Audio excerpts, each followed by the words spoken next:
pledge allegiance to the flag of the United States of America and to the republic for which it stands, one nation, under God, indivisible, with liberty and justice for all.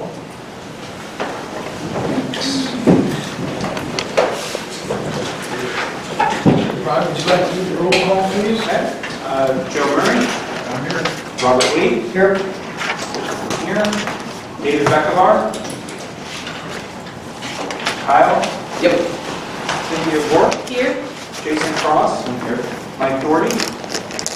Cindy Kelly. Here. Ben Pacheco. Present. Kenneth Miondo. Here. Diana Leone.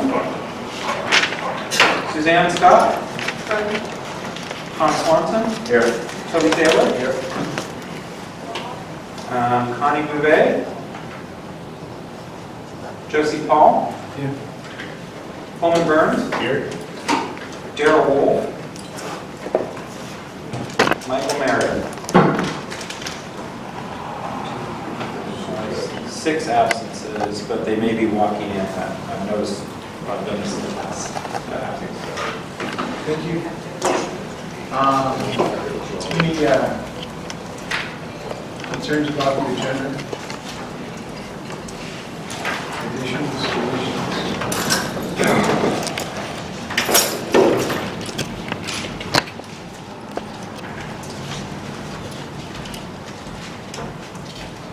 Hearing none, I'll assume there's none. I will give a brief update at whenever convenient on what everything very common. And probably do that at the end of the meeting when we talk about next meeting's dates. I did receive notice from Connie Bouvet that they are interviewing for the court commissioner, and so if they get done time, she might be here, but it's likely that she won't be able to be here. And since it's a nice sunny day, it'd be nice if we actually got out of here a little bit later than 5 o'clock. Maybe even 3 o'clock. Yes. Did you say commissioner or did you say executive director for the court? I said commissioner, but I meant executive director. My apologies. Thank you. She is the commissioner. Yes. One. My mistake. Okay, next is public comment. I have a sign-up sheet on the seat.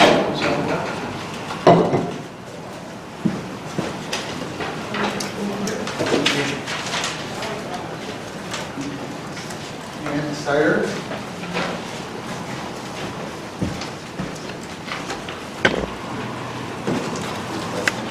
Hello, I'm Ann Seiter. I'm a small forest landowner from the Squim area, not Port Angeles as it says in the minutes. I have a couple of procedural comments and a few substantive comments. First of all, I received a copy of a handout that was apparently handed out by Rod Fleck at the last meeting. Appreciate it if these get posted on the public information section, that they have a name of the author, who it's addressed to, and the date that it was distributed, so that the public can follow along on all of that. I also would encourage you, when you get into your deliberations, that you have more opportunities for the public to ask questions. We get our 2 minutes at the beginning and 2 minutes at the end, and it doesn't give us any opportunities to ask questions during the meeting if something comes up. So that's just a thought for the future. Your agenda also says you'll be working on agenda for the next meeting. So I wanted to make a quick statement about the need for many issues that have not yet received substantive discussion. I wasn't present at the last meeting, but my audience substitute informed me that there was a long discussion of habitat conservation plans, and that at least one question appears to have been answered, and that is that it is not directly transferable. So that is a substantive question that has come up. I have, that was my interpretation from the person that was here. The meeting minutes weren't, or the video hadn't been posted when I had an opportunity to see it. I have a lot of other questions. Who will manage the land if DNR doesn't do it? Is the county planning to build the infrastructure to do forest management? If not, are they expecting to contract it out to private entities? Would it be to perhaps one of the entities on this committee? Where will the county or contractors get the expertise to evaluate soil, slope, fish and wildlife impact? Who's liable for damages? And how much will all of this cost in relation to what the county expects to gain from such a transfer? So those are questions that, to my knowledge, have yet to be discussed, and looking forward to hearing about them. Thank you.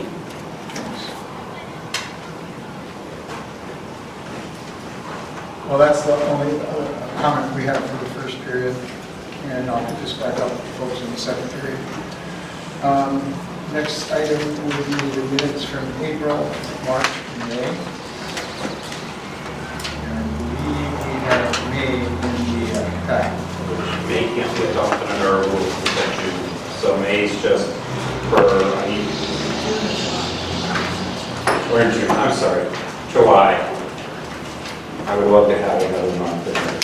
But, and so I comment, send them to me. I have yet to receive any minute comments in the last 8 weeks. Except one from Cindy Kelly, which was a question of something Jason worded, and it was kind of what he said, so.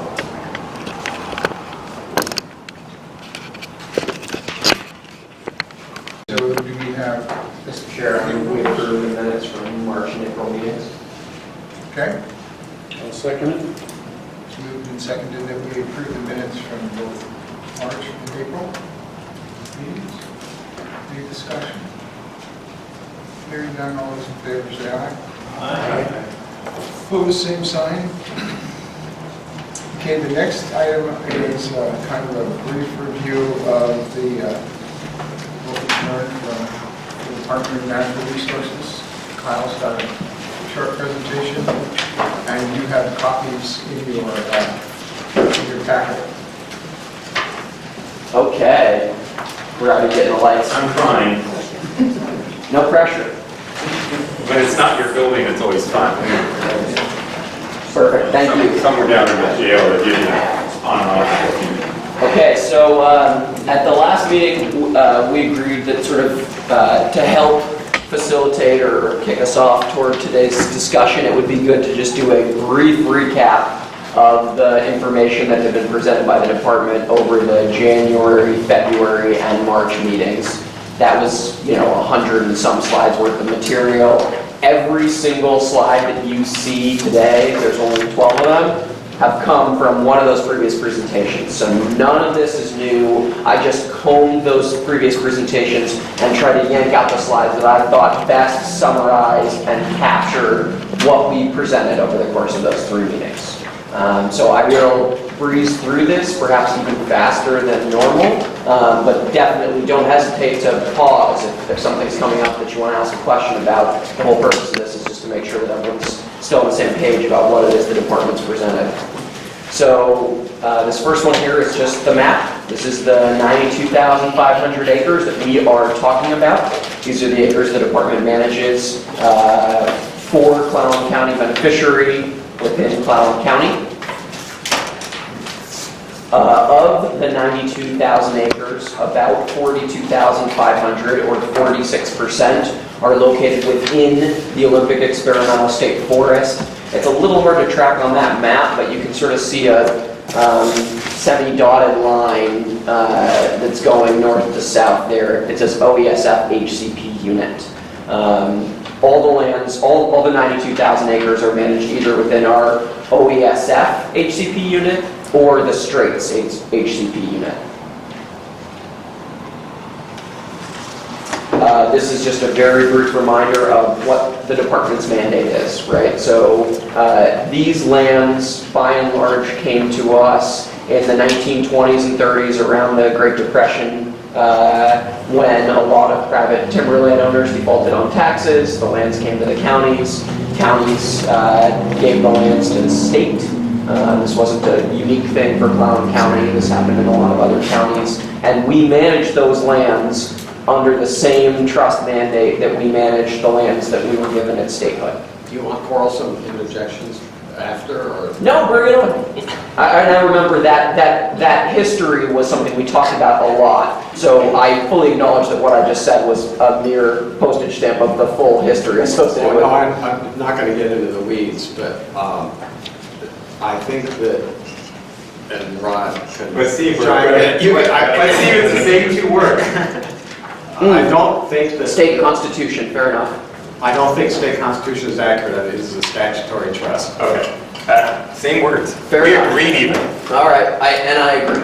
This is a slide that I've used in the past to broadly characterize DNR's trust mandate, and you're right to quote me over those couple of words, because the lands that we got at statehood are governed by a mandate that does come out of the Constitution, but these lands have a different history around them.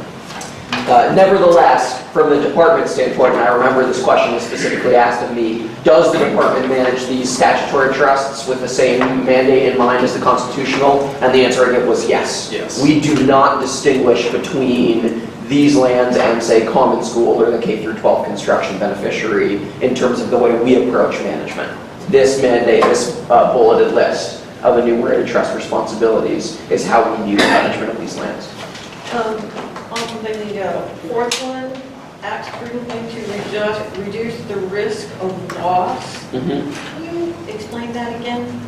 Yeah, I mean it is a really broad term. So different administrations in the department's history have used that very bullet differently in the way they've approached the philosophy of how they manage trust lands. But an example of it would be at various moments in time, the department has had a position that you could manage our lands specifically to reduce the likelihood of listing future listings of threatened and endangered species. So where there's a species that doesn't have federal protection, we might adopt a management plan anyway because we believe that it's prudent to help reduce the likelihood of listing.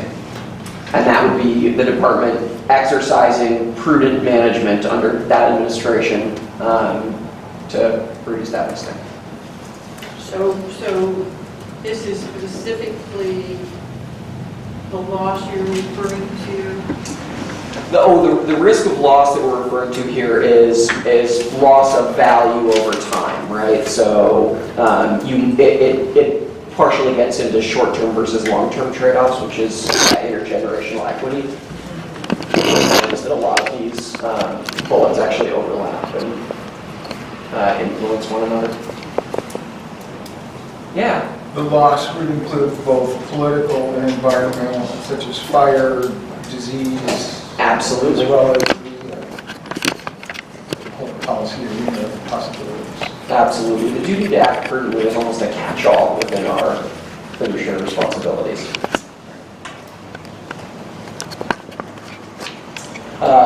This is just a reminder of who the beneficiaries are. Schools being the big one, typically. And I can't remember in this presentation. Okay, good. Oh, shoot, no. I don't have the, during the previous presentation, we actually showed you a pie chart, right? That showed you for revenue generated in a given fiscal year in Clallam County, how that broke out to various beneficiaries. I apologize, I didn't include that in this presentation, but you have seen it in the past. So this is merely an enumerated list of all the different beneficiaries, recipients of the money that we generate. Of course, many of them are represented around this table. The asterisk at the bottom, you might recall we had some interesting conversation about whether the counties, quote, choose how to distribute the money or whether it gets set up in statute. So you'll notice that RCW reference that points out the way in which the counties are obligated to distribute the funds we generate. Yeah. When is that money distributed? I mean, I'm assuming that the state and local schools have a budget that includes that money. When do they get that money? It's interesting. So what we find is that different beneficiaries budget differently. So some beneficiaries are very dependent on trust revenues for operations, and they budget that money and they watch very closely when it comes in, and they care deeply about the timing of the revenues. And so they meet with us frequently to understand where sales are in the planning process so that they understand the timing. Others think of it more as, windfall is probably too strong a word, but they try not to include trust revenues in their maintenance and operations because the timing of it is really inconsistent. And so they use it when they get it to fund one-time projects that they desperately need, but not necessarily for basic operations. Thank you. Yeah. I believe it comes in, once the DNR receipts it, the next month it's paid is, I believe, the way it goes to the county, and then the county then, I think the following month distributes it, but I don't know. My follow-up question is how, and you could probably answer this one, how does 2016 compare with 2015? 2016 for the Olympic region was actually a pretty darn good year. We finished at 67 million feet in Coast District and another 30, you don't track straits, do you? I don't track straits. I don't have that number off the top of my head, but I think we cracked the 100 million number. You did? So I think it was about 35 or 36. Yeah, Tom? Be careful. Don't confuse volume with revenue. Correct. The most recent round of sales the last 2 months were very, very low stumpage. Yes. Yeah. So, I'm sorry, would you repeat that, Tom? I'm just highlighting that there's a difference between volume and stumpage. Yes. So the stumpage value for the last 20 million feet that was sold, first of all, there were 3 no sales. And of the sales that sold, they averaged less than 60% of the statewide average for stumpage. So a statewide average is about $300 per 1,000 board feet. These sales average less than 200. Okay, now what time period are you talking about, sir? Last 2 months. Okay, thank you, thank you. Yeah. Do you know, do you know details about the non-sales? Do you know details about Finn's and Hemlock? If memory serves. Finnegan Yeah, Hemlock? it takes a long time to get a sale to the board, so it's advertised, and markets go up and down, and sometimes the sales are overappraised, and I'm not pointing figures, I'm just saying they're appraised at a market that was here, and they're sold at a market here. If they're purchased, it's by definition, it's a speculative market, but generally speaking, a no sale is because the minimum bid was too high for the pool of bidders that were looking at the sale. Well, and the other challenge that we're having is that we continue to pump a lot of smaller diameter, right, thinnings into the market because of our requirement on the OESF to do an acre of thinning for every acre of regen. We have dumped a lot of that volume on the market here in the last 3 or 4 years, and there's only so much of it that people are interested in.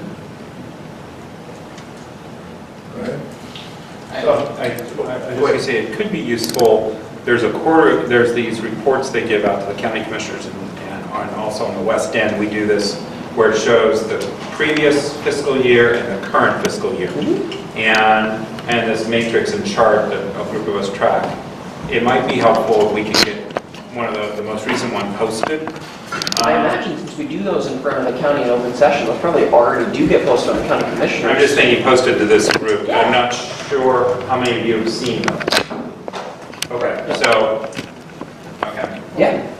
I had just one more question. Mr. Beckelbar made a statement last, and I just have to admit, there was 24 million board feet sold this year. I don't, you kind of said that under your breath last meeting. That was what was coming up. Yeah, I'm sorry. That was what was coming up in these last few sales, I believe. And that's in 2016, right? Mm-hmm. Yeah. How does that compare, what I'm getting at is how does that compare to 2015? Volume-wise, fiscal year 2016 was better, but because of what Tom's pointing out in terms of price, it wouldn't surprise me if revenue stayed pretty constant. Okay, I don't mean to get a mistake. Yeah.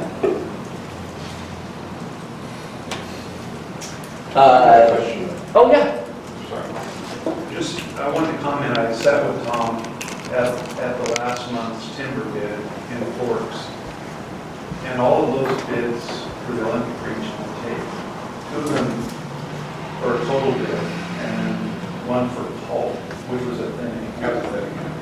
So it's been interesting to, and then this week, Okay, I attended that one, and I think all of them were by the ton counts. The ones that sold were by the ton. And there were 2 months that weren't taken. So this has been kind of interesting listening to, and that this reflects the thinning process, apparently. Yeah, I think what Kyle was trying to point out is that the agreement to thin an acre for every even-age harvest acre was made in 2006. 2006. But we went many years without thinning very many acres at all, and so there's a catch-up underway, and it's being reflected in volumes. So you look and you go, look at all that volume, and then you look at the character of the volume and the price that people are willing to pay for it. It's just, it's kind of, it's a consequence of timing and, you know, meeting an obligation, but forcing it on, trying to force it on the market. Yeah. It's unfortunate. That's. And the reason we fell so far behind on that one, right, is because the market collapsed, and so there was absolutely no way you were going to get a hemlock thinning on the west side of the peninsula to sell in 2009, 2010, 2011. You know, there's just a period where there was no point in putting the staff time into those sales because we couldn't. Yeah, no, I know you know this. I'm just for the broader group. It's going to be harder now that there's through mills and stuff, yes. So while thinning is something that enhances the growth, is it a problem because it was not done for so long? And so there's a large volume, or is it going to be an ongoing problem that thinning and sales of that is always going to be problematic? Which kind of thinning are you talking about? Yeah, that was gonna be my answer. So, yeah. Tell me. Yeah. So What kind of thinning is there are 2 main types of thinning. There are a lot of different types, but for us, for simplicity purposes, pre-commercial thinning refers to a much younger age thinning, you know, around age 15. Is that what we're seeing? That is not what we're talking about. For pre-commercial thinning, there's a tight time window, and you need to do the treatment within that window. Otherwise, if you allow it to go too long, the trees are going to be too tall and too thin, and if you thin them too late, it's just going to blow down. The entire stand's going to blow down. So that's not what we're talking about, though. What we're talking about is what we call commercial thinning. That traditionally for us is occurring more in the 30, 35, 40-year-old stands. Occasionally we will do thinnings of even older, 60, 65, 70-year-old stands, depending on what we want to do with that stand over time. Those are a little bit less tight in their time windows. It still matters. I mean, you need to time it correctly. Otherwise the stand won't respond. And by respond, I mean it won't grow. What you're trying to do is open up light and moisture and reduce competition to enhance growth. So in a lot of cases, the thinnings that we have done are good from a long-term perspective because you're opening up the stand, you're giving it an opportunity to grow, and the final harvest will have commensurately more volume. Plus, you got a little bit of value out of it in the meantime. Not always, though. You know, the more we are doing thinnings because we have a legal obligation to hit a certain number, the more my foresters are going to have to go thin something they might not have done otherwise, simply to hit that acreage target to meet the commitment.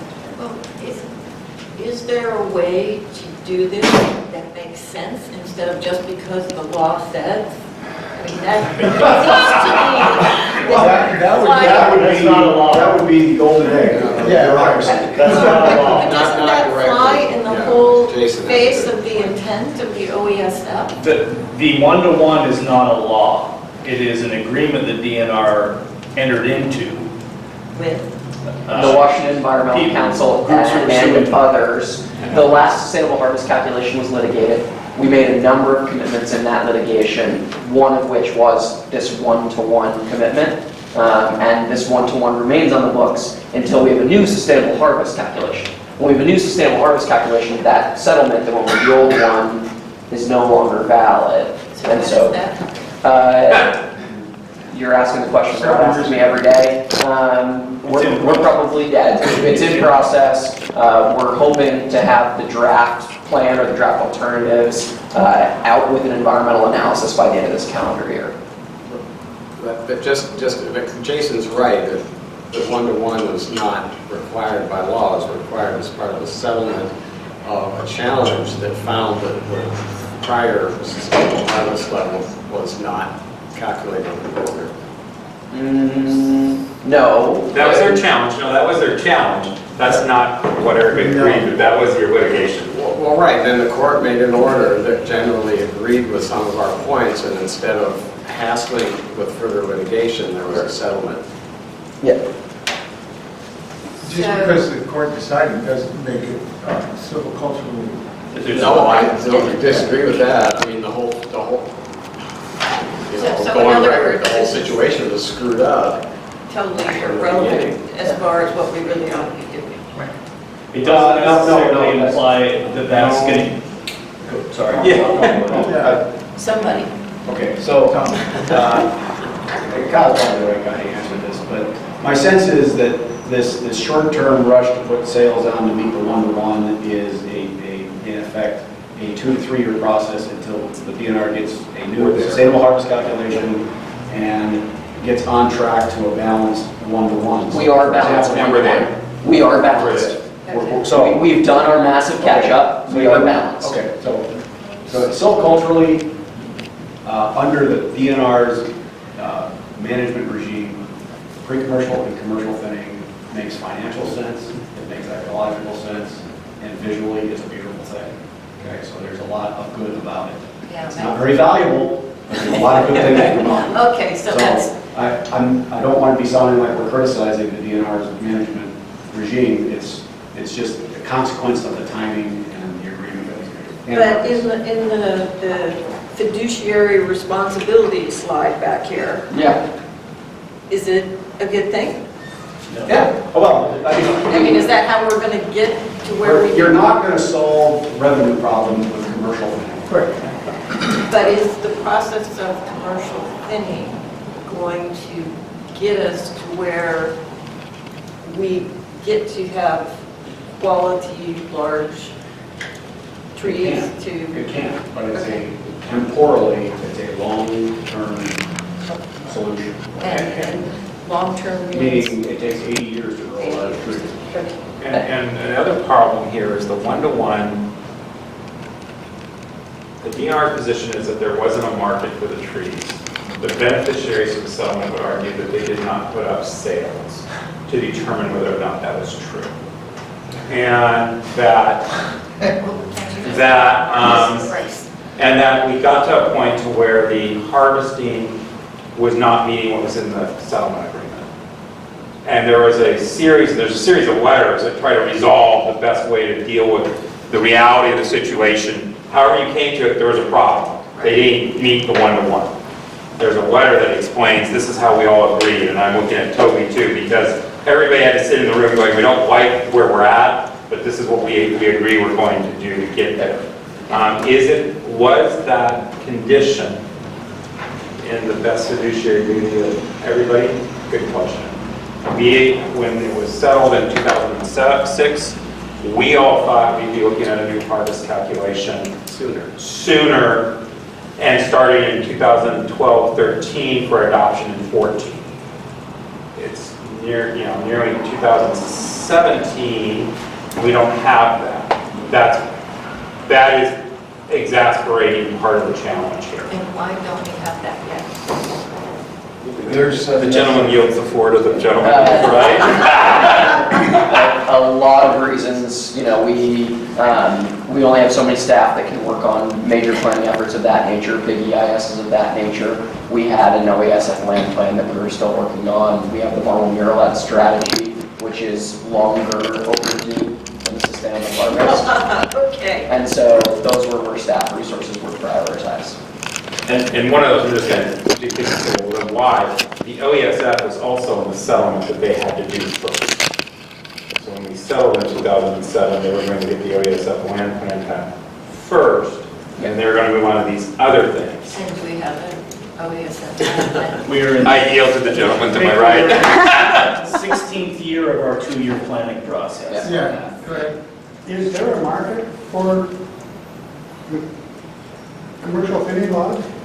There is.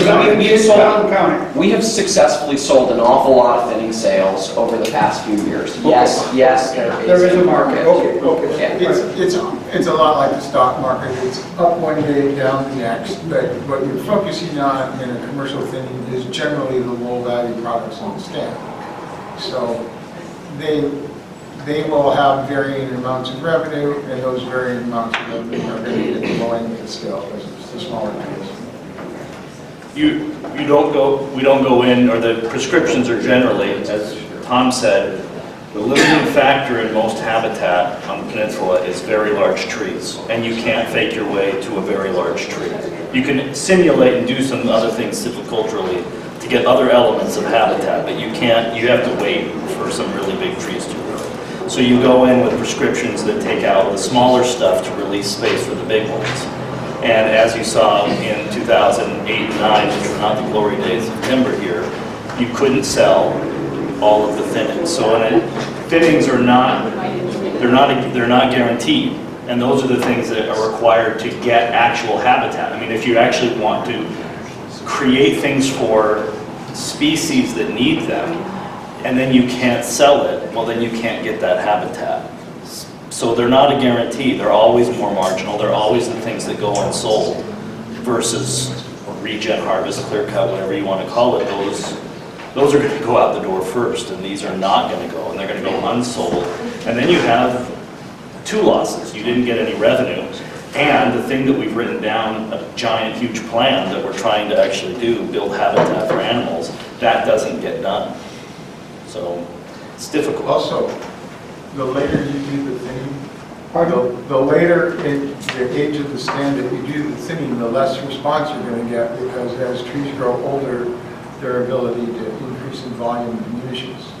So they increase or decrease in rate.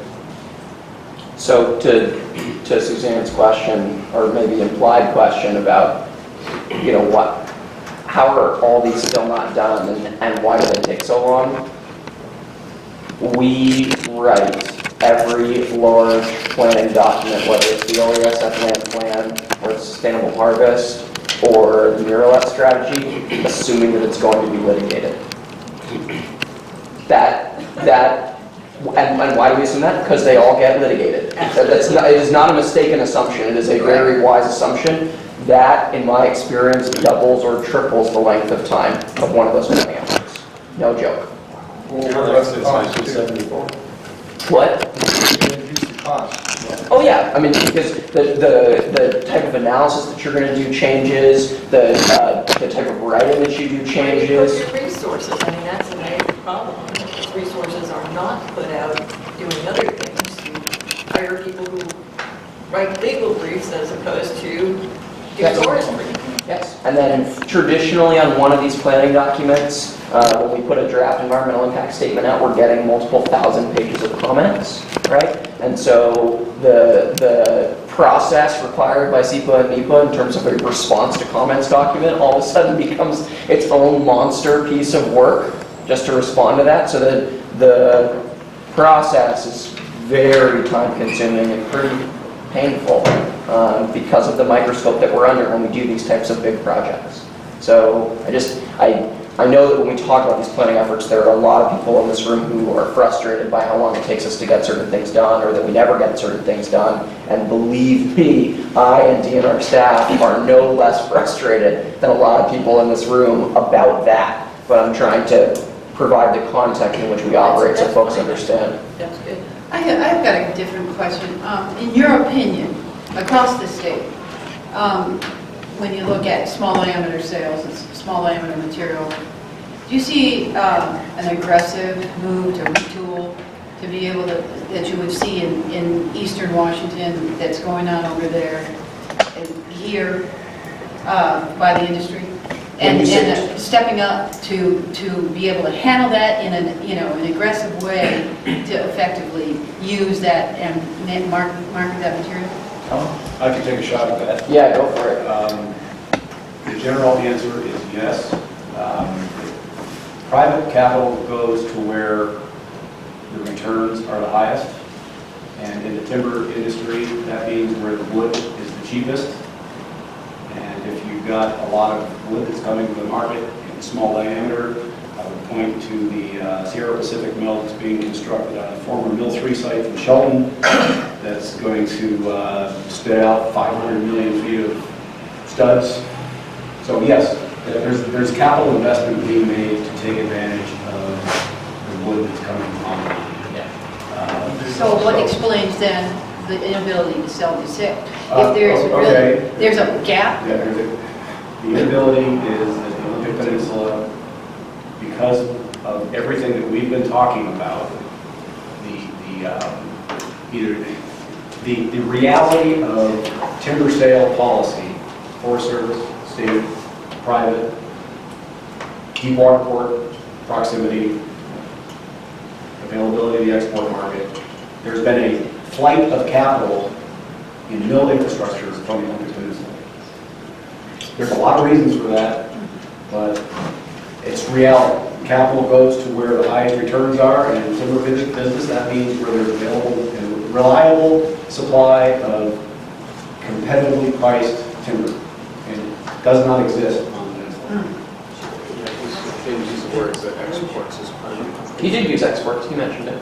Yeah, he mentioned, and that's because of the public lands. No, the public lands part is what is keeping the mills going.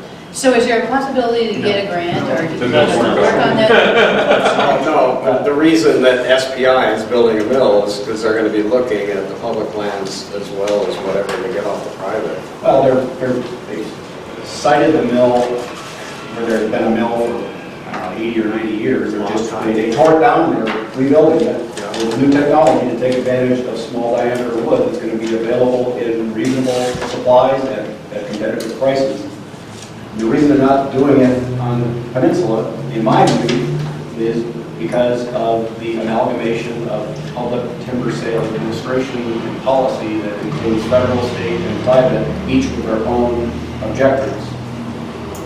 And it's sort of the story of the Olympic Peninsula. It's just a cauldron of public timber sale or policy conflict. Right. Through the state, is there ability to get a grant or something to step it up? What is the it that would be To stepping up? retooling here in No. Clallam County? No. to You need to process? build mills, it's not retooling. They're- Well, they're gone. And as to a grant, there's not I mean, you're talking, so we're looking at the issue of a CLT mill and things like that in Clallam County. We're talking a mill infrastructure that's anywhere between $8 and $20 million to do that. There's not a $8 or $20 million grant available from the state. There are some ways to offset, like the sales tax. So they try to build a mill here. There are ways they don't have to pay certain taxes as a result of that effort. But that's 8% of $8 million. $800,000 is not a, not to be just, wiped off, but that's not going to make your decision to site the mill. What we are repeatedly hearing from former mill owners, current mill owners, industry bankers, and others in this effort is we need to know what is your stable supply stream for the mill of the size you're wanting. What is the market for the product? And is the market more than the supply of the raw material, your labor, and your repayment of the loan? And what they find in a lot of these situations is that the supply cost might be higher, and when they run it out at the other end, the end product is costing more than the market will pay. So it doesn't pencil. And there's not a grant of such a magnitude to site a mill. There might have been 20-some years ago, and the Interfor Mill in Forks had a series of grants that helped in the midst of a recession and spotted out prices. So there were some of those grants, some of that was loaned, but those programs are not of that magnitude anymore. You also need someone that has a vested interest. If you just get a grant and build the mill, you have to have someone who's interested and dedicated in making that work. And usually that's represented by an individual or a group of individuals. it stands to lose your name by its activities.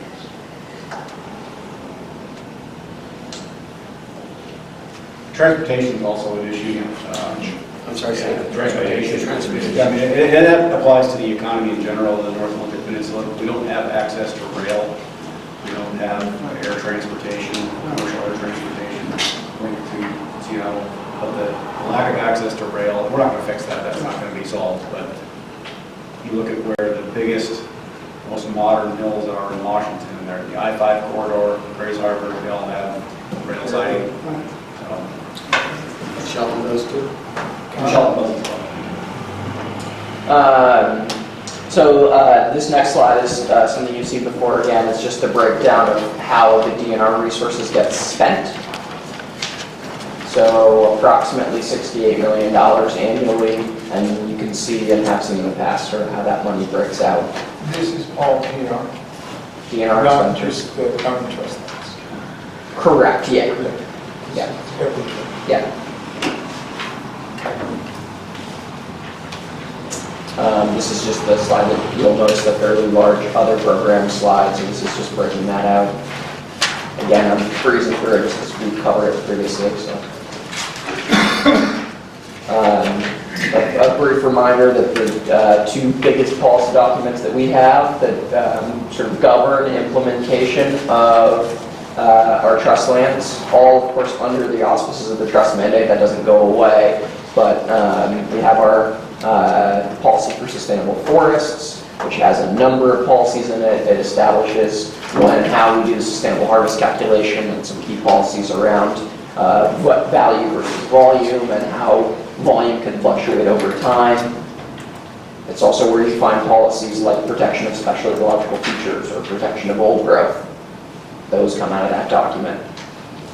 Board adopted policy, right? Not department staff, but the Board of Natural Resources adopted policy. And then, of course, the HCP that we've talked about considerably, that was signed in 1997. This is sort of, I just spoke to this in terms of some of the policies that exist in the policy for sustainable forests. The main elements of the HCP, as we've discussed, are really, there are 4 bullets on here, but I think there are 3 that are the main ones, and that's murrelet, owls, and red herring. Those are the 3 major legs of the HCP. As a result of all of our various commitments, whether it's policy for sustainable forests or the HCP, about 58% of the land that we're managing, 58% of the 92,000 acres, we call GEM, G-E-M, General Ecological Management. That means revenue generation is its primary objective. About 29% is deferred.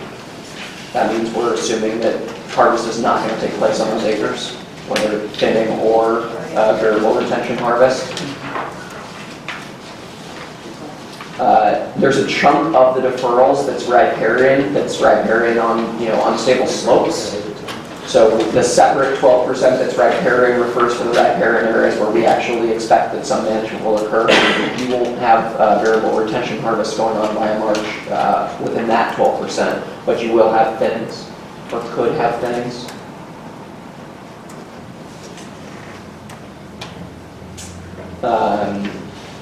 The next couple slides are getting into the sustainable harvest calculation. I think this was the March presentation where we talked about this in earnest. So just a reminder, there is an RCW that requires the department to have a sustainable flow of timber. In other words, we can't go, liquidate huge chunks of our inventory and pump a bunch of revenue into the system and then not have any trees to harvest next decade, right? We need to try and meter it out over time so that the flow of revenue and the flow of volume is relatively stable. So what happened on the next slide? Sorry? So what happened? What happened here?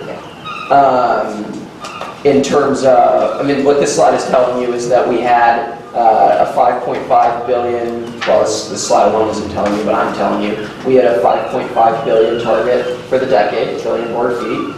We harvested 5 billion over the course of the decade. And You look at that slide, it does not tell you that it's sustainable, at least across the beneficiaries.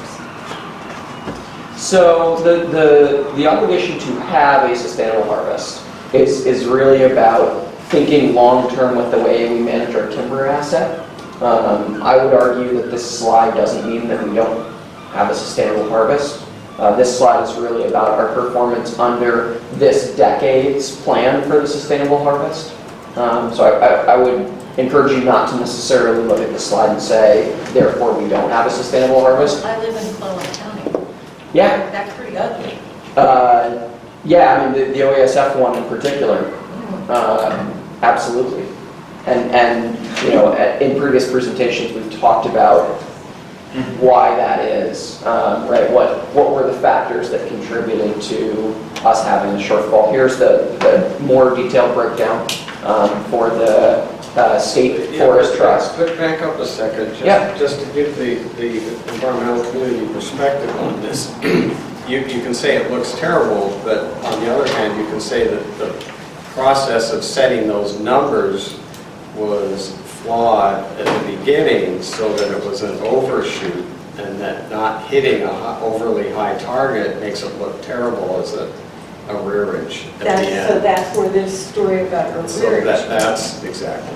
Well, and that would be, we could get into a really long conversation right about what Toby just said, and we have. Well, which means we did great environmental maintenance in the home mission Park County, right? When you said second, you said. No, you take the other way around. I know, but you don't see litigating there. The amounts of timber and lettuce. Just making the general observation. Same here. But you've already set aside over 40% of your land, and so to say that the target was too high is, in my estimation, Kathleen, in this, in the targets, or the harvest targets in that 10-year period, how much of that came from arrearage from the previous 10-year period? The decision that the board made in the mid-2000s, the current decade, didn't include any arrearage volume. So the arrearage that had been present from the previous decade was put into the inventory, and the model had it the same color or the same category as anything else. So there wasn't any specific arrearage volume in that 5.5 billion. So how do you know then that, I mean, there's always going to be some slack. You're never going to be able to plan perfectly. You're always going to have some arrearage. How do you know that you're actually creating real arrearage rather than just rolling it forward and just cutting it the next decade, and some the stuff that you're doing in this decade included arrearage from the previous decade, so it's just basically a rolling average that works out. When does it work out, though? yeah.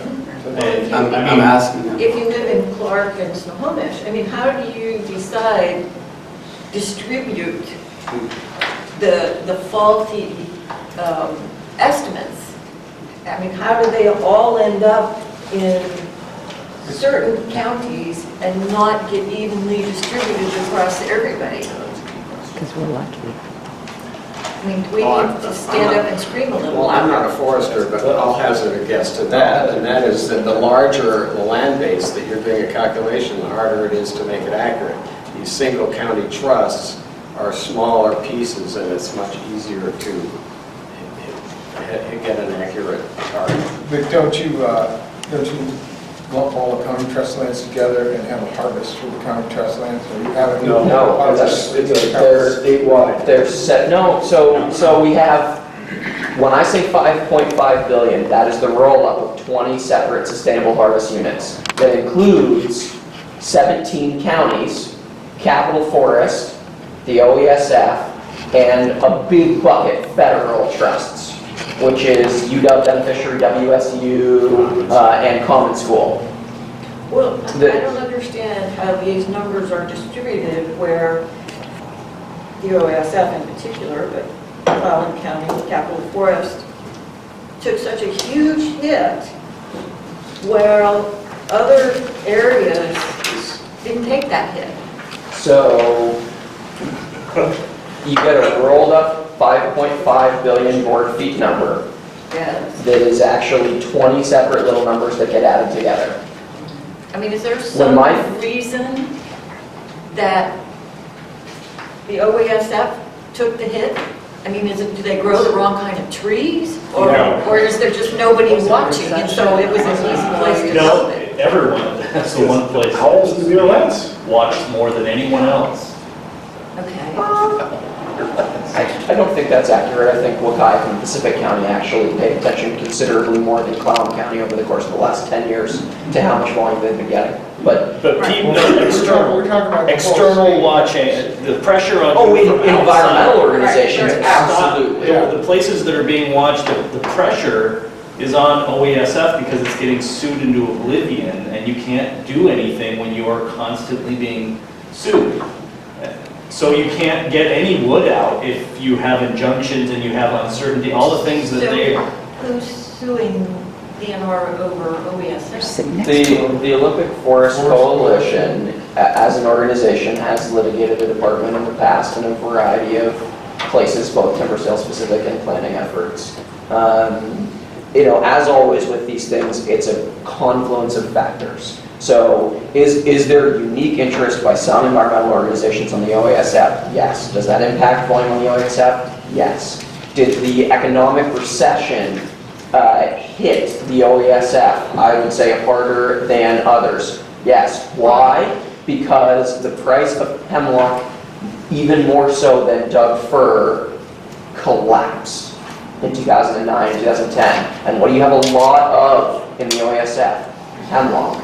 What's more, the transportation cost factor that Tom pointed out, if the price of timber overall is down, Doug fir was down big too, don't get me wrong, not as bad as hemlock, but still pretty bad, the department chose to focus its staff time and effort in putting up timber sales in Doug fir sales that were along the I-5 corridor, where we knew the transportation costs would be lower, and therefore the dollar value that would be received for the staff investment of time was worth it.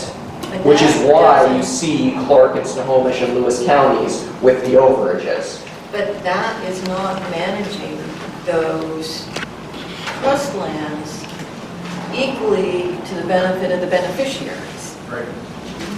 I mean, I can see if that's smart, but then you have to distribute the costs across everybody and the benefits across everybody. If you're going to pick one area to take the hit while everybody else benefits, that's not achieving that trust mandate. Yes, so I get it from both sides, right? I go to Lewis County, and they're really, really upset that I harvested their timber in a down market. Right? If you look at the chart of what private harvested, where they could, where private could without needing to shut down major segments of their operations, they curtailed harvest big time. If you look at what private did, because the market was bad. So if you can hang on to that timber for another 3 or 4 or 5 years and sell roughly the same trees for twice as much money, if you can afford to do that, that's what you want to do. Right. So if I go to Lewis County, where we hit and exceeded the target, they're mad at me because I sold their trees in the down market. If I come here, it's wait a minute, look at this huge arrearage, why didn't you harvest more trees? So the department is very much in between a rock and a hard place on what you do Your there. mandate is to treat all your beneficiaries equally, which this picture does not describe. I think that is a narrow view in terms of you're looking at a specific snapshot in time when we're talking about the management of a long rotation crop over a much longer period of time. 10 years. Yeah, but we're talking about a crop that we manage for 60 plus So years. what do the other pictures look like? Is the OESF in any better shape? So if you look at harvest volume over time, there were periods of time where the OESF was gangbusters. And we used to move more volume out of the OESF than we move statewide today. Because that's where the volume was at that point in time. And that is why, from our perspective, why it ended up in environmental trouble and litigation in the 70s is because they were harvesting in the 50s and 60s. Because they were taking too much out. We call it the Burke Hall Memorial Clear Cut. God bless Burke Hall. Yes. Go ahead, Tom. I'm going to come to Kyle's defense here a little bit on the treatment of the trust. And we have a market limitation where the log value barely pays for the production cost to get it to market. If I'm a trust beneficiary and I'm explained that situation, I may choose, if I'm prudent in the long run, to defer harvest and cut my own budget, whether I'm a fire district or a hospital or whatever, in the expectation that the market will recover and we can sell 2 years worth of volume in a year and a half or 15 months or whatever for a much higher price. So it's a market-driven issue, and I would suggest that the DNR made the proper choice to, move harvest out to another area. And of course, they have their complaints about selling those. So basically what you're saying is the OESF really didn't have anything to harvest. They had plenty to harvest. Yeah. In fact, I would submit the OESF has twice as much standing volume today as it did in 1990 when it was formed. Trees grow, that's money. And we can cut them. Without cutting? Yeah, that's we're here in the middle of the growing season. If you want to talk about how many big trees are on the Olympic Peninsula, they're getting bigger every year because we're cutting about 30% of the growth. Okay, so we're on a trajectory of increasing volume every year. So we're kind of on the right road. I'm happy to, but I'm getting questions, so I'm answering. I can't move on and ignore the hands that are out. I don't think I got your answer, maybe I just misunderstood it. So like in Clallam County, the arrearage is 92 million board feet over that last 10-year harvest period. Yes. So, and if I understood you correctly, you don't know how much arrearage was folded into the harvest from the previous area, but it's possible that we gained more than 92 million board feet from stuff that wasn't cut in the previous 10 years, and that this arrearage here will go into the next decade and increase those harvests? Okay, so I'm not 100% sure I'm answering the question you're asking, so let me try and you can tell me whether I am. So, in a simplistic example, if you have 100 acres to cut, and you only cut 90 of them, and next decade you were going to cut 100 acres, because you didn't cut 10 acres, you're going to cut 110 next decade, right? That's the arrearage in its simplest concept. If that's what you're asking me, yeah. I mean, to the extent that there was volume that we were planning to cut this decade, that there's no policy restriction on, we can legally go get it, economically it's intelligent to go get it. If we didn't cut it, those trees are available to be harvested. And so whether you call them the arrearage specifically, or whether you ignore the concept of arrearage, our model is going to look at the standing inventory. And if those trees are available to be cut, it's going to tell our foresters to go cut them because they're the right age and it makes economic sense and there's no legal restrictions. Kyle, how did you get, if you said that you had how many acres?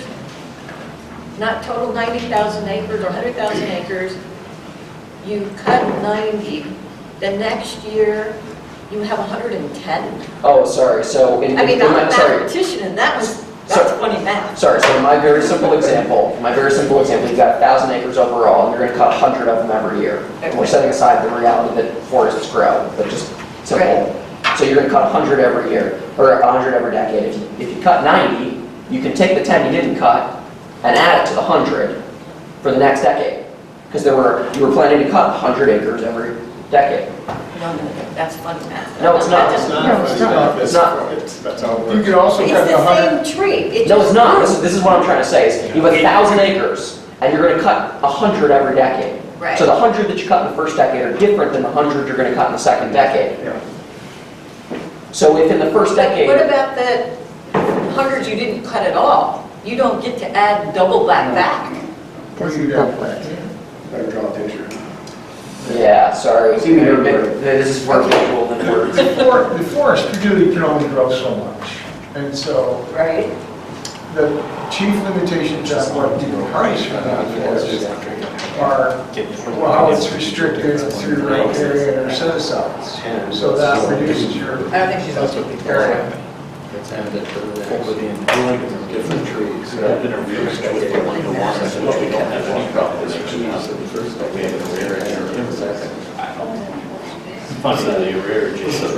So Kyle, So we don't, you're saying that we don't know how much, we didn't define a rearage before this 2005, 2014.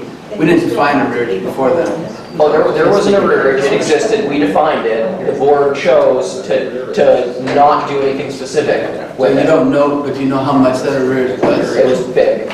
It was bigger than this one. It was like, I think it was like 1 billion feet So it would, statewide. Or west side. so it more than offset what the rearage from the previous 10 years carried forward, more than offset the rearage that shows up on this 10-year, recent 10-year period. The rearage from the, let's say, 96 to 2005 We have too many decade. conversations going on, can we just have one conversation going on? Yeah. Toby, that's the one.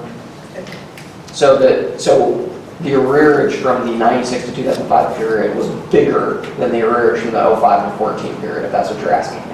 And how much of that was able to be carried forward into the harvest for this 10-year period? I don't know, because the way that the board dealt with it was to not deal with it, essentially. There was no specific action taken around the arrearage. There were no alternatives that were developed.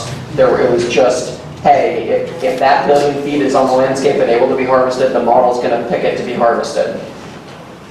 And it'd be, okay, so a couple things. It'd be harvested over the life of the model. Correct. So the model in 2004 was a life of 70 or 100 years. 100 years. So it doesn't go right into the next decade. It gets put back on the landscape, and then it's just resorted by the model saying, okay, here's now all our inventory volume, and here's where we're suggesting you make these cuts to get, and this would be the volume output if you did that. The statute required an analysis. The board, if you read the comments to the harvest calculation, the board said, we are not going to make that process as part of the harvest calculation. We will come back to that at a later date, is actually the way it's said.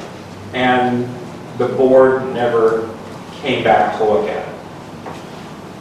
Some of us have argued that that is because there was a tradition in the department back to 86 or 87, when we were talking about a rearage, that there is a kind of staff tradition that you just keep folding this in and it vanishes. You don't have to worry about it. Remember, the legislature and the statute say, no, you have an obligation to the current generation that's associated with that harvest calculation. And you have to find a way to determine what's in the best financial interest of the current generation. And that harvest calculation is a projection, a guess. I'm going to say yes. Yes. Based on Yes, it is a guess. Let's go one at a time. It is a guess. All, to suggest that that you would build a model, I can appreciate the necessity you have to do this, but to say that we're going to make large-scale decisions on some projection of 70 to 100 years, if you really do that, then I don't know how. Yes, it is a guess. It is a. And then you were trying to hold people's feet to the fire over a guess. It's an educated guess. We know how much wood is growing. Right. So I mean, on the state land on the peninsula, on the Forest Service on the peninsula, we know how much, based on how much wood is here today, how much more wood will be there a year from now, and that will keep on going. Provided we don't have forest fires. Right, blow down, all of those things. We've got that. That is measurable.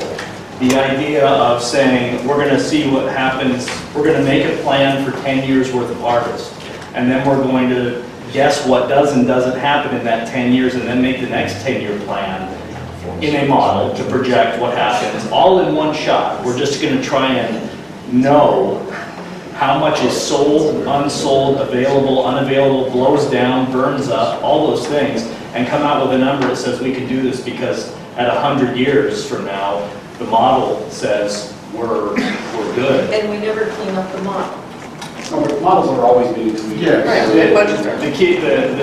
A model should inform the people who are on the Board of Natural Resources. It should not be a substitute for those people their judgment and some level of accountability, ultimately the commissioner, because there are the people on the board, other than the commissioner, are for the most part named. If you are the director of the School of Environmental Forest Resources, you're on the board. If you're the some person associated with Washington State University, you're on the board. Commissioner is elected, but they're the ones that either use this model wisely or they don't. And by folding it, I think Rod kind of captured it.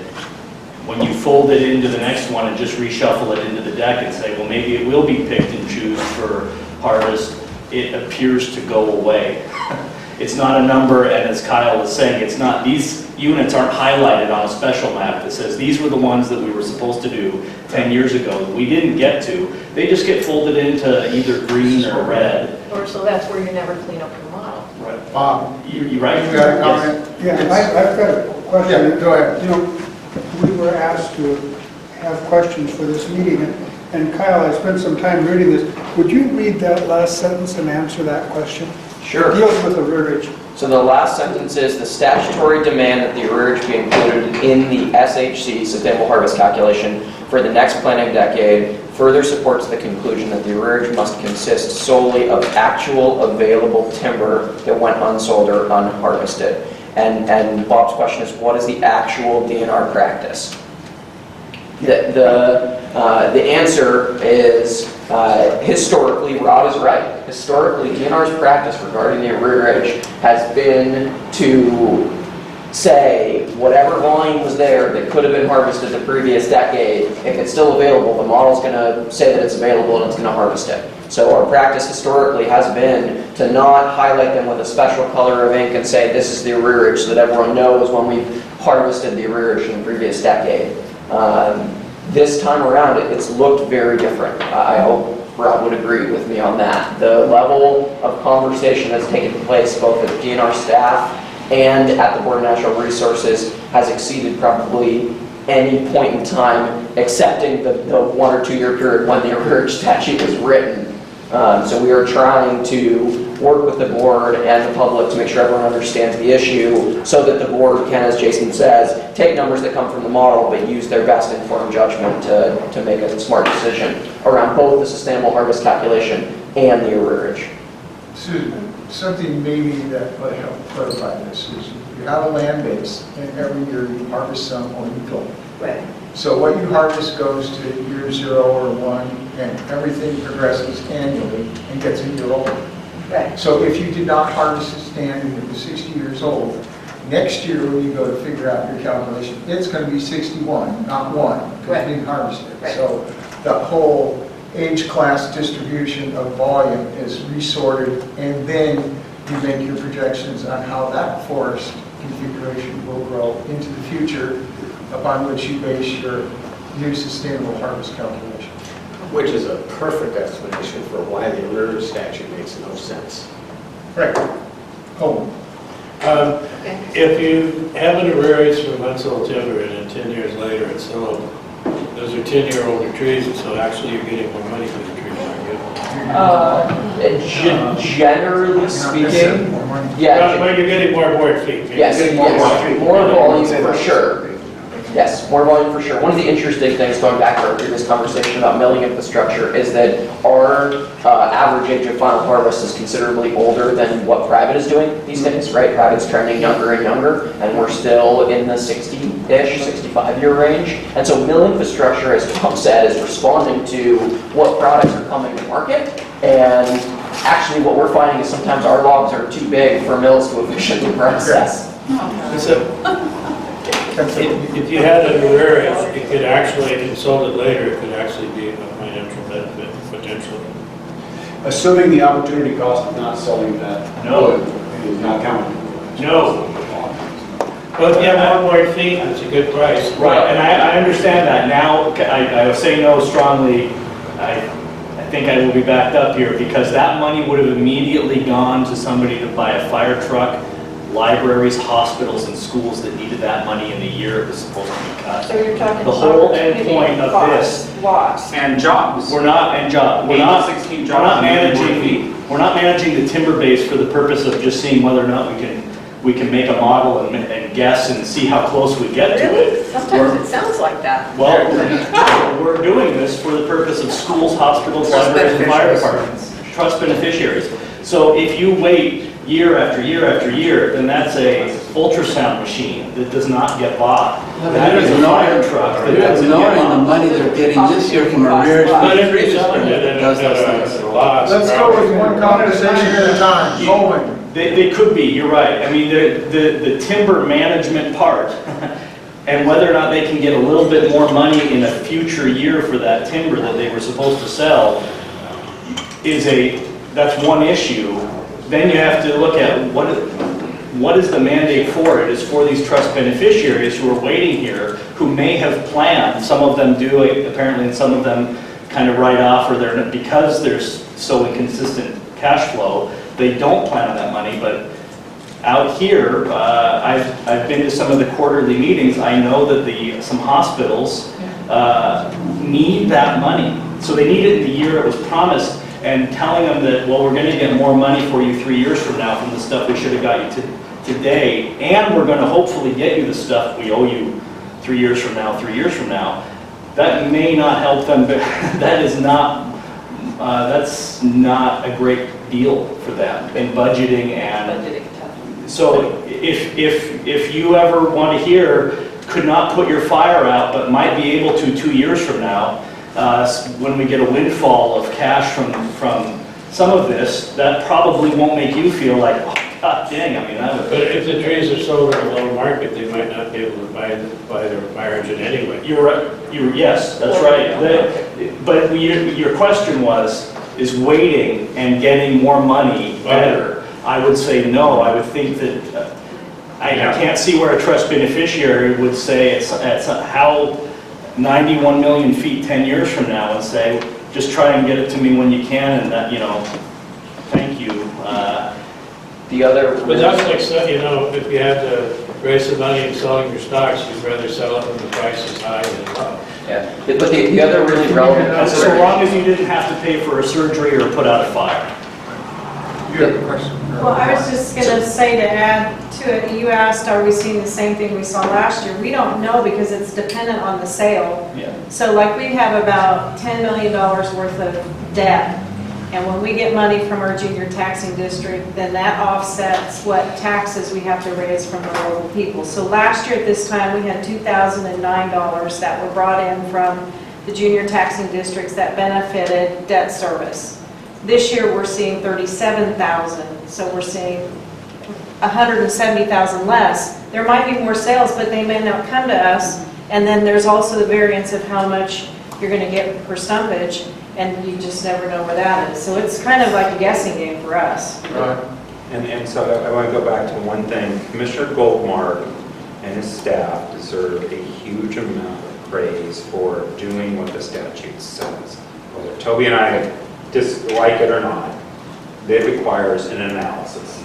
And an analysis of the arrearage has not been done at any end of the decade until this one. And what we're finding is they're short in this model. The model is a projection. So I give $100,000 to my trust manager, and I say, do with this as a prudent trust manager, try to do your best. What do you think I could get over the next few years?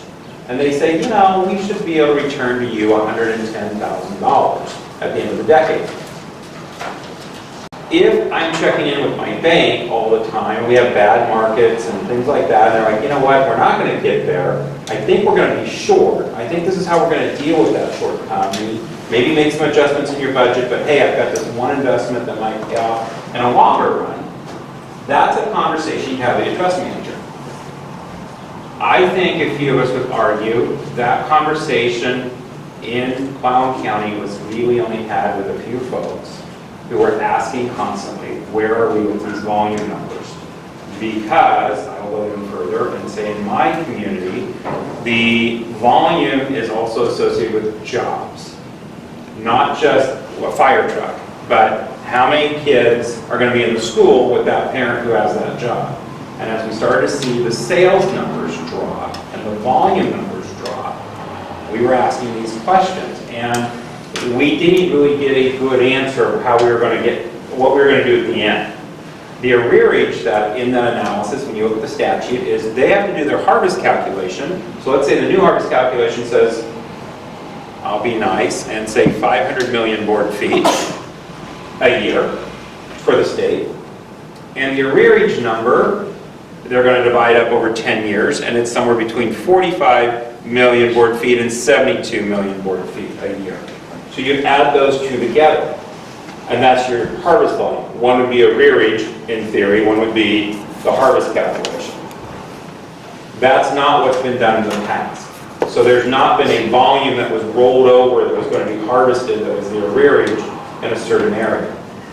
And in this situation, there's 92 million board feet. It has a very set value, and it has a very set value to each of the beneficiaries out there. And it's an issue of intergenerational equity. That was a volume that was projected, explained, analyzed, and in theory managed for the current generation. So shifting it off somewhere to a few years down the road is transferring a benefit to a future generation at the cost of the current, and they have to manage it against that. So usually intergenerational equity is backwards to the whole argument. We'll cut it all now and worry about the future later. So is that, then when you do your harvest calculations, you would have to isolate those 92 million feet and then make your calculations with a balance once those stands have been earmarked and removed from the calculations. Correct. So I have a process suggestion. Maybe let Kyle finish, take a break, and then come back and continue this conversation. We've been talking about this at length. What has the department done about the arrearage this time around? Former Clallam County Commissioner, former Board of Natural Resources member Jim McIntyre, and the Director of the School of Environment and Forest Sciences at the University of Washington, Tom DeLuca, two Board of Natural Resources members, made up a subcommittee of the board to study the issue of arrearage. They worked with staff. They generated 4 options. I've presented them to you previously. And the arrearage options are a critical component of the sustainable harvest process, an environmental impact statement. So what we're going to be able to do is hold everything else constant in the sustainable harvest model and then plug and play different arrearage options, and you'll see how the numbers change over the decade to inform the board to make their choice. And thus ended my summary presentation. Okay. Go ahead. One comment. So in his materials, or in the materials, there was attached a chart for the trust land transfer project in Clallam County. Yep. And I was trying to, I believe, and some of these, well, none of these occurred in the last decade, the decadal harvest. Some of these, are these all county trust lands or state forest lands, Kyle? No, because trust land transfer only occurs on common school. Okay, so this really doesn't affect the county trust lands at all, and the arrearage associated with those trust lands. Correct. This was just a request. It was an information request that somebody made at the previous meeting, and we filled it. It came in as the back of the presentation. No, yeah, sorry. This table and then the 5 pages afterwards on inventory, those were data requests. Okay. So one comment before we move in conjunction with what both Rod and Tom said. Tom talked about when markets are poor, private timber companies cut back. And we talked about arrearage. Regardless of whether those lands are continued under state management or they're separated under some other type of management, this issue will not go away. It's going to be there. There's going to be some form of, it's a good time to cut or it's a bad time to cut. And there's going to be continued pressure from environmental regulations which will reduce the land base going forward. So it's not like we're going to solve this problem, it's going to be better for others. Let's take a break.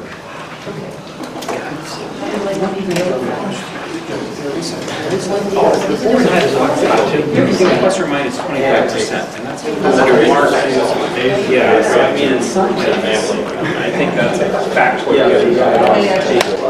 In my tenure in this job, so it's 4 years now, are one, to actually make an affirmative commitment that we were going to meet the one-to-one and to do a ton of bidding. That actually makes it less likely that we're going to hit our volume targets, because instead of doing 80% regeneration harvest, we were doing 20% regeneration harvest for a while catching up, and now we're doing 50%. So that actually lowers the number. The other big thing that we've done was to substantially increase the number of staff that we have working out of the OESF specifically to actually have the staff resources necessary to put up the sales.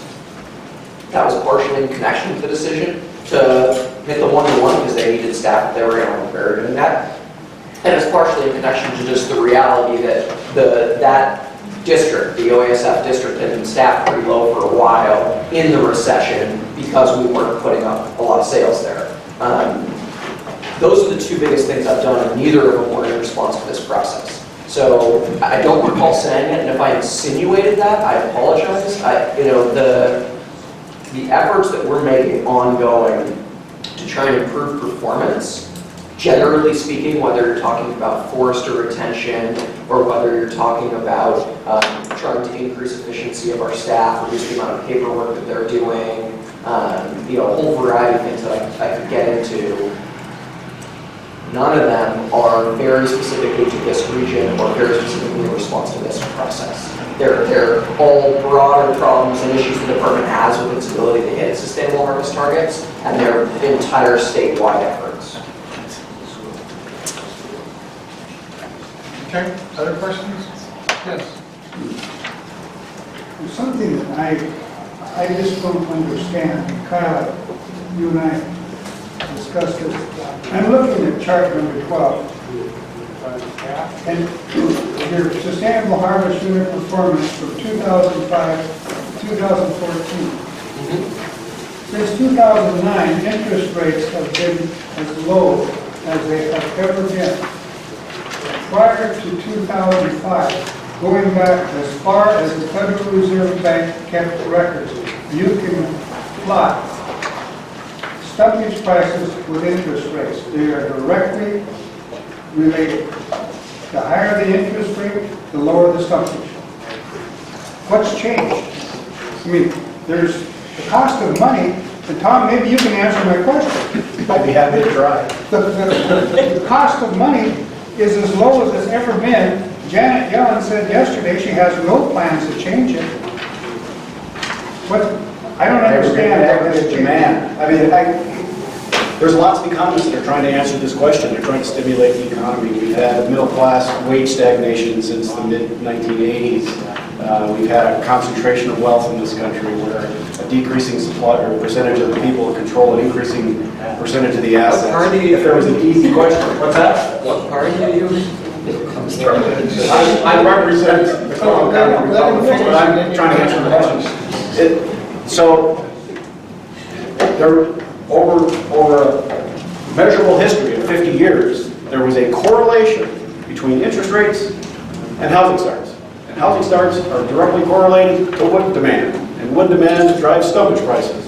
That correlation has been disconnected since 2009 for a lot of reasons that relate to household debt, underemployment, part-time employment, student loan debt,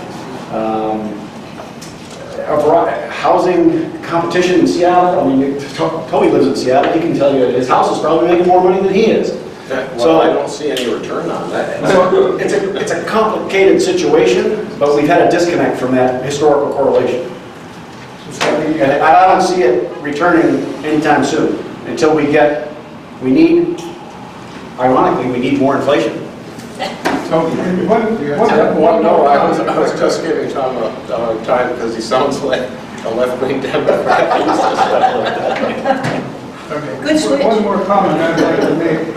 You know, we talk about the forest as though it's in a vacuum. That's not true. The Columbus Day storm the Forks fire. Take a drive over to the pass and look at the dead timber. The fires in eastern Washington, that all affects the market. And those are all non-controllable, unpredictable events. I forgot to mention globalization. Yes. Are we in the next, are we in 5?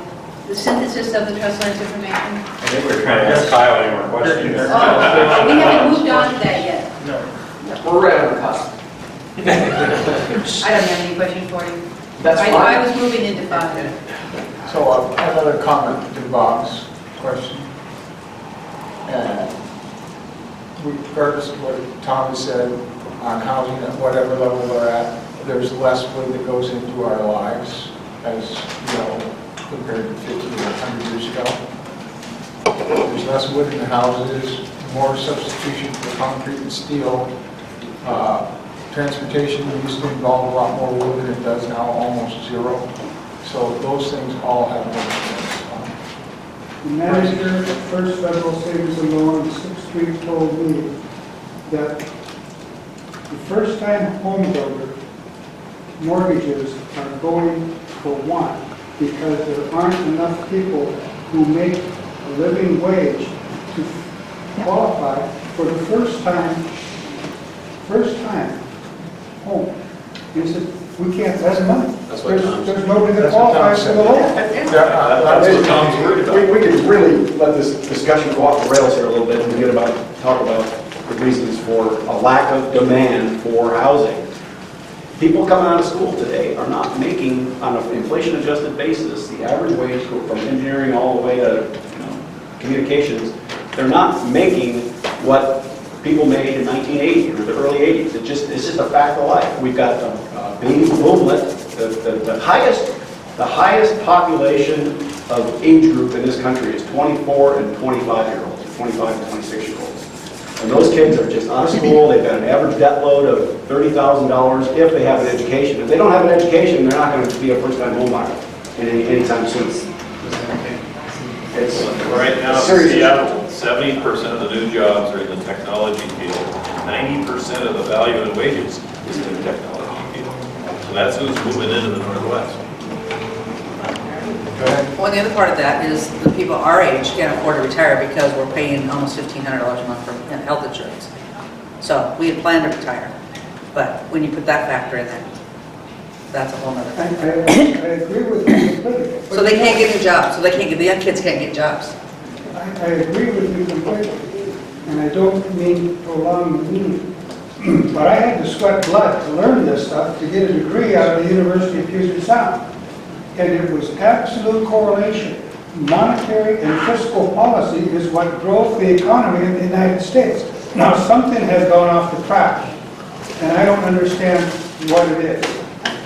My parents did not want me to work in the timber industry because my dad worked for the Halbert Lumber Company his whole life, and it was either feast or famine. There was no in between. It was either boom or bust.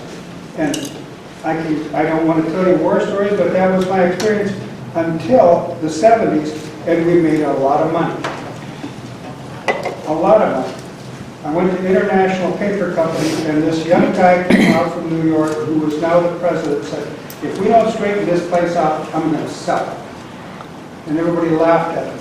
He sold it, lock, stock, and barrel. Shut the mills down and sold the tree farms. We could make more money doing something else. It was his report. So, there's a heck of a lot of jobs that went down. Any other questions for Kyle? Okay, so we'll move into... Oh, I didn't see your hand, sorry. The trust land transfer, is that something that's going to be talked about, or is that part of it? The update on data request from DNR item, number 6, I'll very briefly run through a couple of additional materials that you got. Okay, go ahead. I don't know that right now is the perfect time, but I do want to hear more about the OASF. I've asked that question before. And also, and I don't know, Kyle, if you feel comfortable speaking about it, but the potential for a different kind of really working relationship with DNR. So, as I understand it, the way the county commissioners drafted their direction to us, the first part of it was to determine whether this body wanted to recommend reconveyance or not. But if the group is not recommending reconveyance, the whole major second part of this group's work is to try and think about how we might form a different type of relationship between the department and its It's beneficiaries. challenging to answer the first question without the information from the second question. Fair enough. For the second half. So if the group feels that way as a whole and wants to push the county commissioners for a different order. But I think all I'm trying to say is that issue is very much on our docket today. Okay, good. Okay. Others? Yes. So staffing, we started moving to talk about staffing. We're going to have some major changes within the DNR. How do you feel about what's coming? Do you have any feel for that? Did you start at the bottom in your organization? Did I? Yes. No, I don't think it's possible to start at the bottom of my organization. Yeah.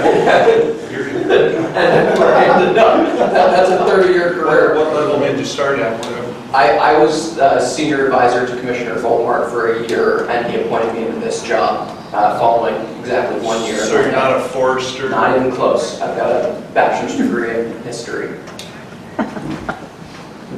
That is unusual, just for whatever it's worth, lest anyone get the impression that the department is entirely run by people who are not foresters and who don't have experience. I'm the exception, not the rule. Most people in senior positions in the department, our 6 region managers, for example, have a combined 160 years of experience with the agency.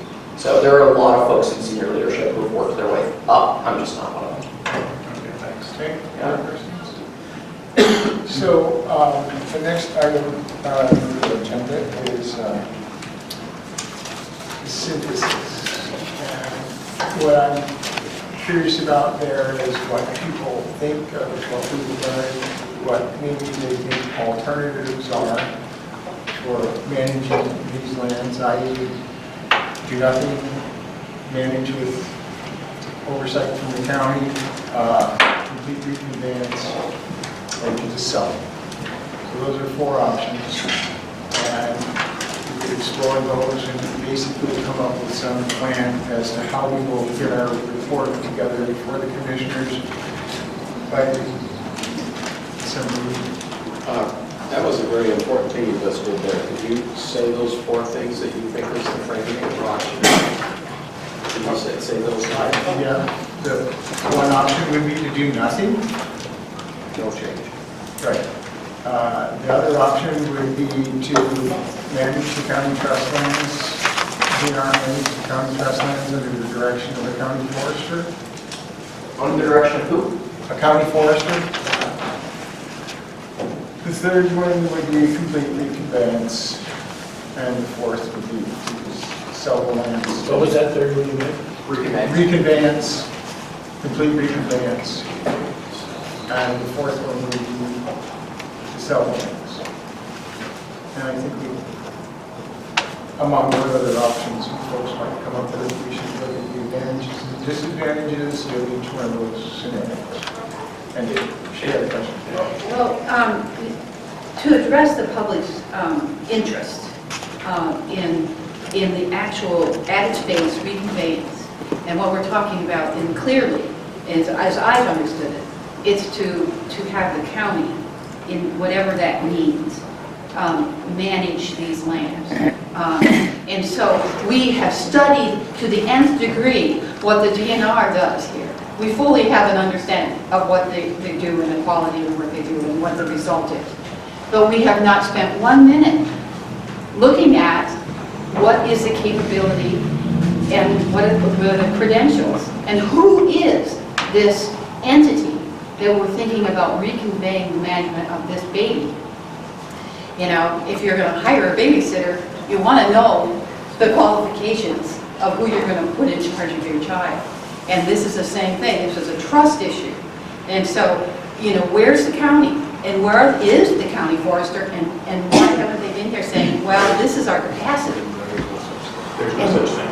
There is no county forester. No. We don't have land, county forest. So okay, well, do you know how the sounds to me. I mean, I feel like I just walked out of the Twilight Zone because, you know, there is no other place to convey this to. I mean, reconvey it. Reconvey it to the county and then we hire it. Well, then they would hire it. But they don't have a plan. They don't, I mean, we have just spent 6 Months. months listening to all of the ins and outs that DNR has to go through to manage this.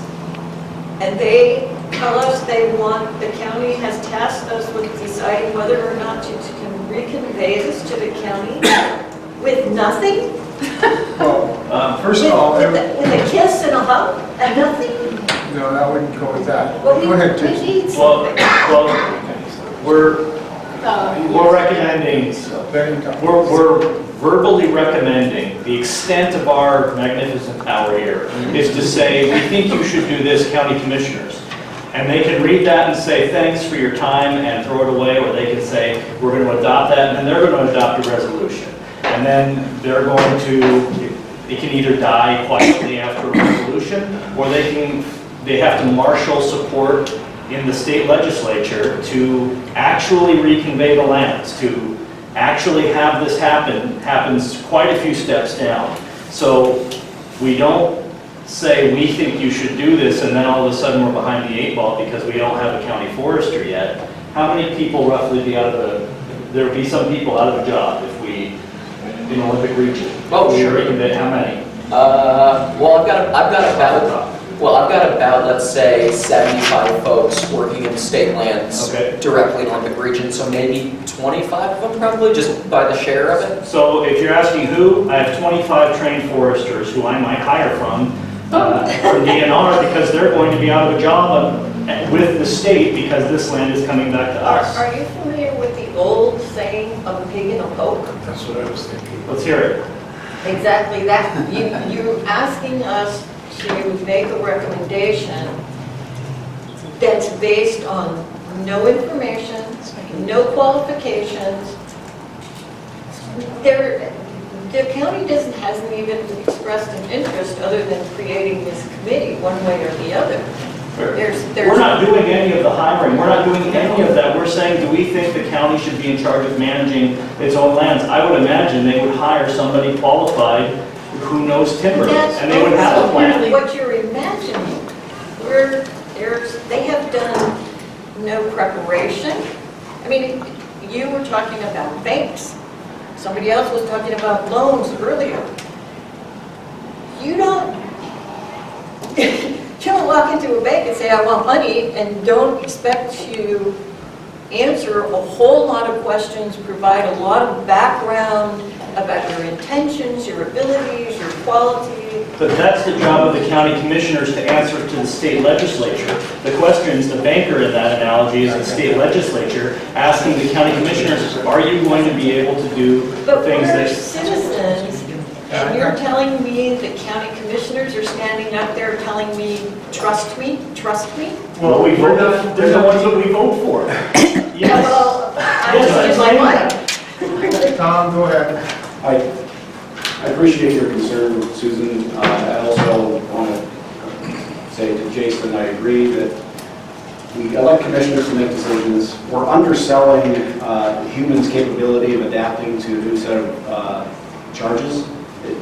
It sounds like rocket science, and it is, this management of DNR trust lands with all the regulatory overlays and legal issues and that, but there are people that do this every day. I am not intimidated as a citizen in the county to believe that the county could take on the management of these lands. Would it be difficult? Yes. Would it be expensive? Yes. Would it be complex? Yes. But we're capable. We as an industry, we as a business. RECRO has zero interest in managing these lands. Okay, I'm going to put that out there on the public record right now. Zero interest. But are there people out there that would want to come to work for the county to manage these lands? Absolutely, yes. But I don't think we need to go too far down that road without talking to Grace Hartman. Would they manage it better than DNR? They may manage it.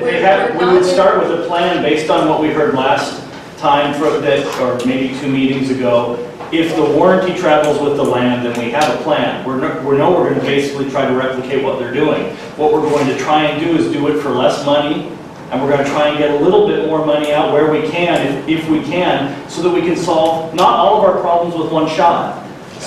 The inability to solve everything at once doesn't mean we should not try to solve where we can, what we can. Just so. Okay. I was just going to say, Susan, what you're suggesting is right. You need a plan, and we're not suggesting you don't. We're just trying to decide if the land's management is changed, then you figure out what kind of plan you need to get. Joe. Well, if I understand this correctly, the first charge of that resolution was to determine whether or not we're going to recommend reconveyance to the county. The problem I'm having is that we've been meeting here for over half a year, I guess, and we still haven't heard one shred of evidence as to whether or not reconveyance will be a good thing or a bad thing. There's nothing on which to base a decision, and if that's going to continue, then we're making a mistake. Yeah, I would follow up on that. Two points. I would add a fifth option, which is, well, before getting to the fifth option, I think that Josie's correct that we're charged with making a recommendation, and we need to investigate all the impacts of making a recommendation. So, for example, here's a specific. If you take those 25 people out of DNR, change the management of the 92,000 acres so that it's got a different calculation, the costs are shifted from the state to the county, and it does have impacts on the other beneficiaries. So there's, it's not just political fallout, it's also economic considerations. So thinking that through, it's really important in order for us to give a cogent recommendation to the commissioners to have defined the problem accurately. The resolution, I'm sorry, I haven't read it in the last few days, does not spell out what problem is being addressed. So I think it's incumbent on us, before we say, yes, we recommend and here are some options, or no, we don't, and here's why, whatever, is to say, what is the problem being solved? And I've heard a lot of explanation of that, and a lot of it makes sense, that you're not getting an even flow of money, you're not getting certainty, and I get that, I totally get it. But does the recommendation solve that problem is what we need to be addressing. So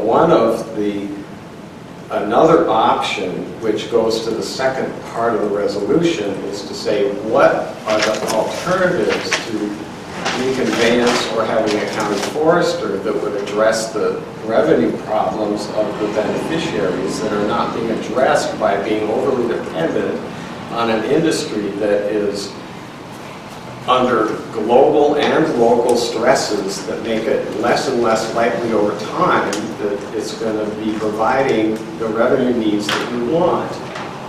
So we've brought up the possibility of carbon. I brought up we need to monetize carbon. So at the global level, Paris says, yes, we need to start monetizing carbon as the consequence. And the state politics are Inslee tried to make that happen. And I'll bet you could get the Republicans to support it, right? Carbon tax. Well, no, not a tax, anything, cap and trade. We need to have a carbon market to monetize the 40% of the growth that I heard talked about today that's not being monetized. You're not getting any revenue from that growth in the sustainable harvest. You're just not going to see it because over time it's not going to happen. You said, I believe, correctly, that the constraints are going to get worse over time, and I think that's accurate, and it's certain anyway. So you've got those stresses. That's one option. Another option is the one I keep throwing out. You folks are in the prime spot. You are a rural community that is heavily represented by Democrats in the legislature. You can push the tax reform button. And I've said it before, and you said it's a Aspirational statement. aspirational statement. But if you start putting it into policy statements to county commissioners, you start changing the political discussion. That's how it happens. The Grange did the income tax in 1932 and got 70%. You think that was coming out of Seattle? It was coming out of rural Washington. Because they were experiencing the same kind of economic and social stresses that are starting to happen now. So, fifth option, other revenue solutions to address the problems that beneficiaries are experiencing, including carbon and others. So, I would go at these things slightly different, looking at the resolution. I would say, if you're looking at reconveyance, are we suggesting the county consider that under the state HCP or in the forest and fishery? And then, if you're not looking at reconveyance, then are we looking at DNR current management? Or are we looking at a level of county engagement, and what does that look like? And how would you define that? It could be anything from a county forester, or someplace in the charter that says, elected position X, you have an obligation to, as your job, monitor and engage with the Department of Natural Resources when it comes to issues involving harvest and timber management and recreational issues, etc. To make it a very clear obligation. Right now, the charter's silent on it. That's the way I think trying to reconcile some of these questions. Now, when this came up at the charter, there was an instant group that wanted to put it instantly on the ballot. And a couple of us said, do you know what you're asking? Why don't you look at this? Why don't you study this? Why don't you understand the issues associated with this? I would say my government has probably one of the longest histories of the table, along with Diane's, that we've been engaged with the DNR for years, and I was before I even came to Clallam County, dealing with school construction funds and the DNR. The issue to me is reconveyance is an option. Reconveyance would require 20 political steps that are huge tasks. That even if you just say, okay, we're going to reconvey into Clallam County under the current HCP, and it's like, what about this operation? What about this? What about this? I don't even get to that part. I get to the part of how do you get the bill together? What are the components of the bill? How do you get the bill through the first hearing? How do you get the hearing, the committee that heard the bill to pass it out? I mean, I go through the just procedural, how do you make this happen? And I couldn't get there at charter, and I can't get there today. I think in some ways there was a point in time where that was a very real possibility, and it was in the late 90s, and it was very much a real possibility. And it didn't happen, and we now have the DNR as a manager. I think if the DNR is going to be a manager of these lands that provide a benefit to the county in revenue, and I'm not going to talk about the benefit to the county in recreational aesthetics. I'm not going to talk about the benefit of the county in other ways. These lands are a trust that are supposed to put a revenue back. If the DNR is required to say, here's your harvest volume projection for your county lands, and DNR HQ does not have a method to track where they are on that projection versus what they sold, that's a problem. Yep. And it should not be the city of Forks and the little school district out in the West End trying to raise that flag all the time to Kyle or his successors and interests. It should be every flippant person that pays taxes in Clallam County saying, what do you mean you're not going to deliver what they're expecting, and I'm going to have to pony up more money to pay for that because they didn't meet their target. it shouldn't be the city of Forks sitting there going, wait a sec, the Olympic region's harvest allocations for the decade was 120 million board feet, but was only budgeted at 87 million board feet or so on average. What the hell? And I can tell you the mayors who worded it even more bluntly than that. Okay? And it didn't matter whether they were Democrat or Republican. I can tell you the mayor who was willing to mortgage her home to go after and say the one-to-one portion of the settlement agreement was a bad thing to do. Because a whole group of foresters told the mayor and the city attorney it was a bad thing to do. But we were all convinced, oh, it's going to work its way out. It's not a mandatory rule. It's kind of a guideline. Think Pirates of the Caribbean, okay? And it became a controlling factor. I would argue that reconveyance could occur, but would require a significant amount of assessment. And it would require a whole secondary working group if you're going to go after reconveyance. And it's going to take years. You would need to manage this in the meantime, because it's like And- one of and those so- plans. and so- It's supposed to be. So if you're takes 20 years if to you're develop. going to have to realize that reality, then how do you turn to Kyle's successor, and I can truly say that, and say, what are the tools you the county, have to measure? It is interesting to me, for example, that for a period of time after Ruth Gurdon retired, there was no one monitoring the sales process in a way of how the sales were producing revenue in relation to past issues. Celinda was asked about that at a meeting about 4 years ago, right after being in there, and suddenly she's put out a very good report trying to monitor that. But there was a gap in there. Someone needs to be able to do that. Someone has got to get the information out to the recipient saying, for example, last quarter in our quarterly report, we are told on the West End the number for our volume is going to be roughly 10 million board feet for this next fiscal year. Lower than it has been. There's an argument, that's what they argued in the HCP. I don't think that's right. I think the chart's different, but that's okay. That's the argument that DNR is now using.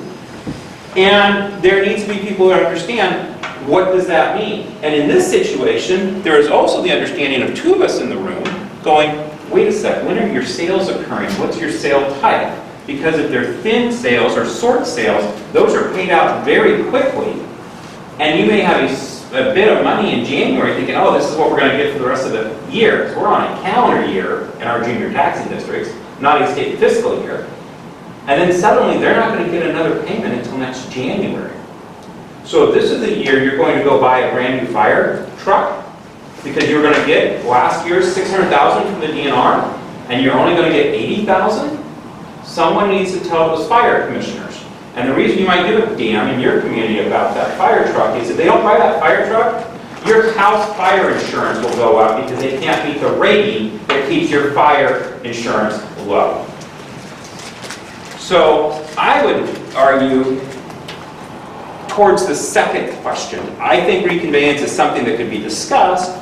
I think it's an interesting exercise. I think the practical reality is, how do we ensure his successor knows every 2 months, every month, someone gives a flying frig about what their volume is sold in comparison to what they promised to sell, and that promise to sell meant every of the most stringent environmental regulations in the nation, and that's not me quoting that, that's the Seattle Times editorial board quoting that. Thank you, Rod. Yeah. Go ahead. So do we need a liaison position with the county to interact with DNR regularly, every day? That was my option too. I mean, it seems like that's the place to start. I mean, they come and give a quarterly report once every 3 months, but then the money flows in and it's distributed, but... Well, I think the person that's representing the county to the state should have a better understanding of what's out there, what's available, and know the land fairly intimately. and that would be the forester. Yeah. Just looking at this map, all these little parcels on the west side look like a logistic nightmare. They're going to have to use, maybe you can enlighten me if I'm wrong, but I did some research, and to use the DNR land to get these parcels, they're either going to have to help maintain the road, or they're going to have to pay a stumpage fee. And this just looks nightmarish in here. And do you have that problem with farmers? Are you road use? All of the road infrastructure has been in place substantially since the 50s, and the road use agreements, whether they're easements or pay as you use it to haul rock and logs, that's industry sort of standard. Is it an expense? Yes. Is it bureaucratically cumbersome? No. I mean, It's still going to be an expense for the county. yeah, but those agreements are long-standing. Because somebody's going to go through the county land, they pay the county. It works both ways. Everybody shares in that road network. You know, certain roads, some landowners use more, others less, but we all have a vested interest in playing nice together. Now, is the maintenance of the roads the money just from within the district, or is there a pool of money in Olympia that goes out to? There's a pool of money, and I would imagine every landowner does this differently, right? So for DNR, the way it works is when we sell a timber sale, there is an access road revolving fund fee that's attached to the timber sale, and it's based on a dollar per stumpage rate. And that fee goes into an account that gets managed out of Olympia, and then we distribute $6 million to that region, $8 million to that region, and that's the money that they use to maintain the road network. And so the county would have to come up with their own money to... Yes. Like any other forest landowner, they would have to figure out what system works for them. Yeah. Rod, so we try a method where we say there's going to be some entity at the county level whose duties it is to, I don't know, watchdog, liaise, whatever with the DNR. You, out on the west end, I know, have felt that you are entitled to, by DNR, certain reports and certain meetings and certain information that the DNR has felt in previous years, maybe not recently, but in previous years, that they were not obliged to give you those meetings, information. Am I right? There was an element within the previous DNR administrations who said, this is proprietary to us, to which a group of us started asking our legislators to ask about trust reporting requirements and accountings. Okay. And there's workarounds, but that was their position. This is proprietary. We can't share that with you. How do you create a position at the county level that the DNR has, at the state level, feels, not just feels, feels is bad, understands that it is their duty to report to, and how do we force that upon them and have them, they're just going to say, okay, because then my understanding, maybe not this administration, but we don't know who the next one is, and we don't know who it will be 4 years from that. Maybe they don't want every county doing that. I would say that, yes, if I was the DNR, the worst thing you'd want is 17 counties doing this. You're going to have 17 counties, hey, Clallam got it, so we're going to... But actually what you're seeing, Jason, is each county having to respond to what's happening with their land. Well, Kayakum and Pacific is actually trying to get a bill through the legislature, or did last year, to say, buy us out. You can't make a return to us, buy us out, pay us, and I can't remember the value, but if you did it up here, it's in billions of dollars it'd be measured. Okay. And buy us out, the county will take that money, pay off our debts, and do these other things with those dollars. Okay. A few of us up here would be like, it sounds great on paper. One, they'll never pay you the true value. And two, what about the other things associated with that? Who's going to manage that fund? If you're feeling that, or a lot of people are feeling the probability of success of actual reconveyance is low, what's the probability of success of us creating a position to DNR in every future administration has to respond to in the way we want them to respond. I'll answer that. It's having the environmental community go with you to the legislature to set it up. It's a state issue. Is that the? I don't think it is. No matter what we're doing, we're going to need. I think it's a county issue. I think there are times where the county needs to be able to say to the state DNR, either you do this or you don't. If you don't, you go to the AG's office and you ask for a letter ruling. You go and you do things that some in the room would say are not politically nice. And I'm sorry, politically nice is not the obligation at a state level when you have people at the county level dependent upon those monies. And there's a really important distinction between some of what Rod and the city have encountered with the department historically and what we're contemplating here, or what's being discussed here. And that is that the same thought process that used to not want to give certain pieces of information to the city, the logic behind that stems from a notion that some have held historically in the department that the obligation doesn't exist at the junior taxing district level. Right. The trust obligation exists at the beneficiary level, which is the county level. And so if it's a county employee, I think your question's a good one, right? I certainly could never guarantee to anyone what future people in my role or future commissioners would do, but I think it is a material difference if it's the county asking versus a junior taxing district, just based on the way that the department culture views its relationship to county versus school district or a city. Rod, are some of the people that you were requesting information from that are now working for Kyle, that worked for somebody else previously, are they still there? Well, I know the answer because I answer is yes. So the people who in previous times don't feel obliged to do anything for you are there now being told to maybe respond? I think one, that this Commissioner Goldmark has made a huge effort to engage the beneficiary as the recipients of the funds. Okay. I think there is an understanding by this commissioner of the fact that there are multiple beneficiaries, and the county is basically just an escrow agent for the dollars flowing through. Whereas previous commissioners wanted to argue, we will only deal with the county. Mm-hmm. I also think the law doesn't support that. And I think in the last 10 or 15 years, there's starting to be indications that the law doesn't support this concept, which I'll call the Bruce Mackey concept. We'll only have to deal with the county, and only do it through the county timber committee. Mm-hmm. It's not supported. The mythology is still there. I do think that's an area here that needs to be looked at, as if the county's asking, that's a material, arguably much stronger position. I also think, though, it's the county and the junior taxing districts that are the beneficiaries here. The fact that you have to go out to the citizenry when the DNR didn't make their harvest projection to find another funding mechanism for that project is a problem. Now you can argue whether they should have been funding it that way or not, Toby, but that was the funding mechanism made available to that junior taxing district.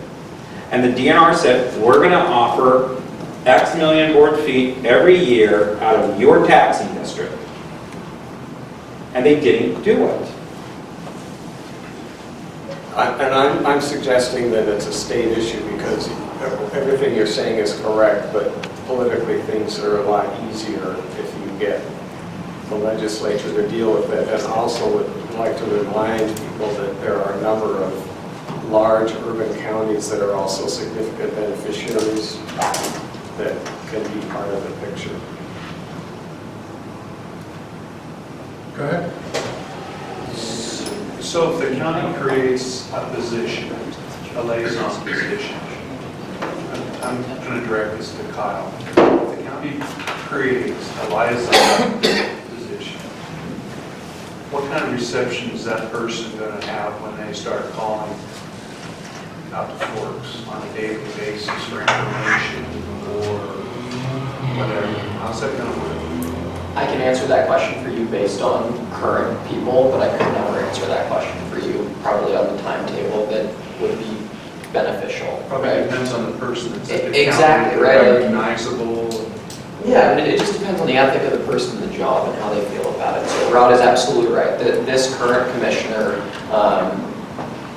really owns the trust mandate ethic and really owns the importance of the relationship with the people we're providing the revenue to. And so my expectations are very clear, right? I'm always going to pick up the phone when any beneficiary of any level in any location calls, and I'm always going to get information back to them as quickly as I can. And I'm not going to say, sorry, I don't have the staff to do that, or I'm not going to say, hey, you're not entitled to that information. That's the ethic and the expectation, and that permeates.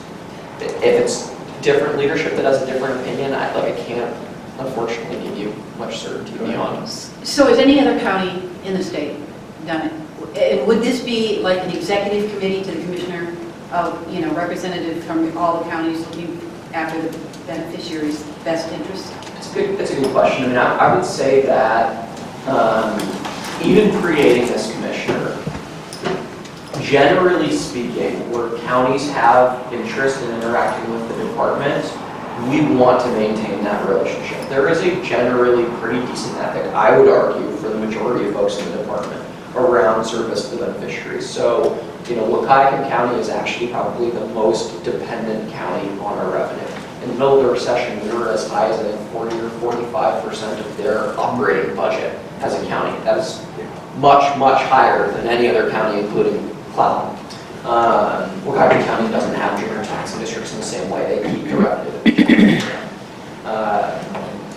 And we've had a long-standing history with them of coming and giving presentations. Senior leadership from our region gives regular presentations to the county commissioners on reporting and targets and performance against those targets. And it's a positive relationship that doesn't feel in any way negative to us. That they're interested, that they care, that they need the money, and that they hold us accountable for doing what we said, such that if something comes and is a hiccup along the way, we figure out a way to plug the hole from a revenue standpoint. It's viewed in a good manner. So our county has lots of committees, like the Board of Education, or Board of Health is one I'm going to give an example of, where 3 county commissioners sit there, and then they appoint people, kind of like we all got appointed here. So I'm just going to give you an example. So the Washington State School Director Association, which I'm a board member of, and which I'm a part of a Trust Lands Task Force. So we have a task force that are made up of school board members who can elect to be part of that. So, not every school board has trust lands. So we come together, and about 3 years ago, we started meeting with the commissioner every quarter. So we have a relationship with Kyle, with all those people. We go back, part of our committee is to go back and tell people in our county what's going on. So as you have to remember that every 4 years, people get reelected or get unelected. So this last year, we probably got half of our school board members became new again. So you're doing that same thing with county commission, anybody get elected.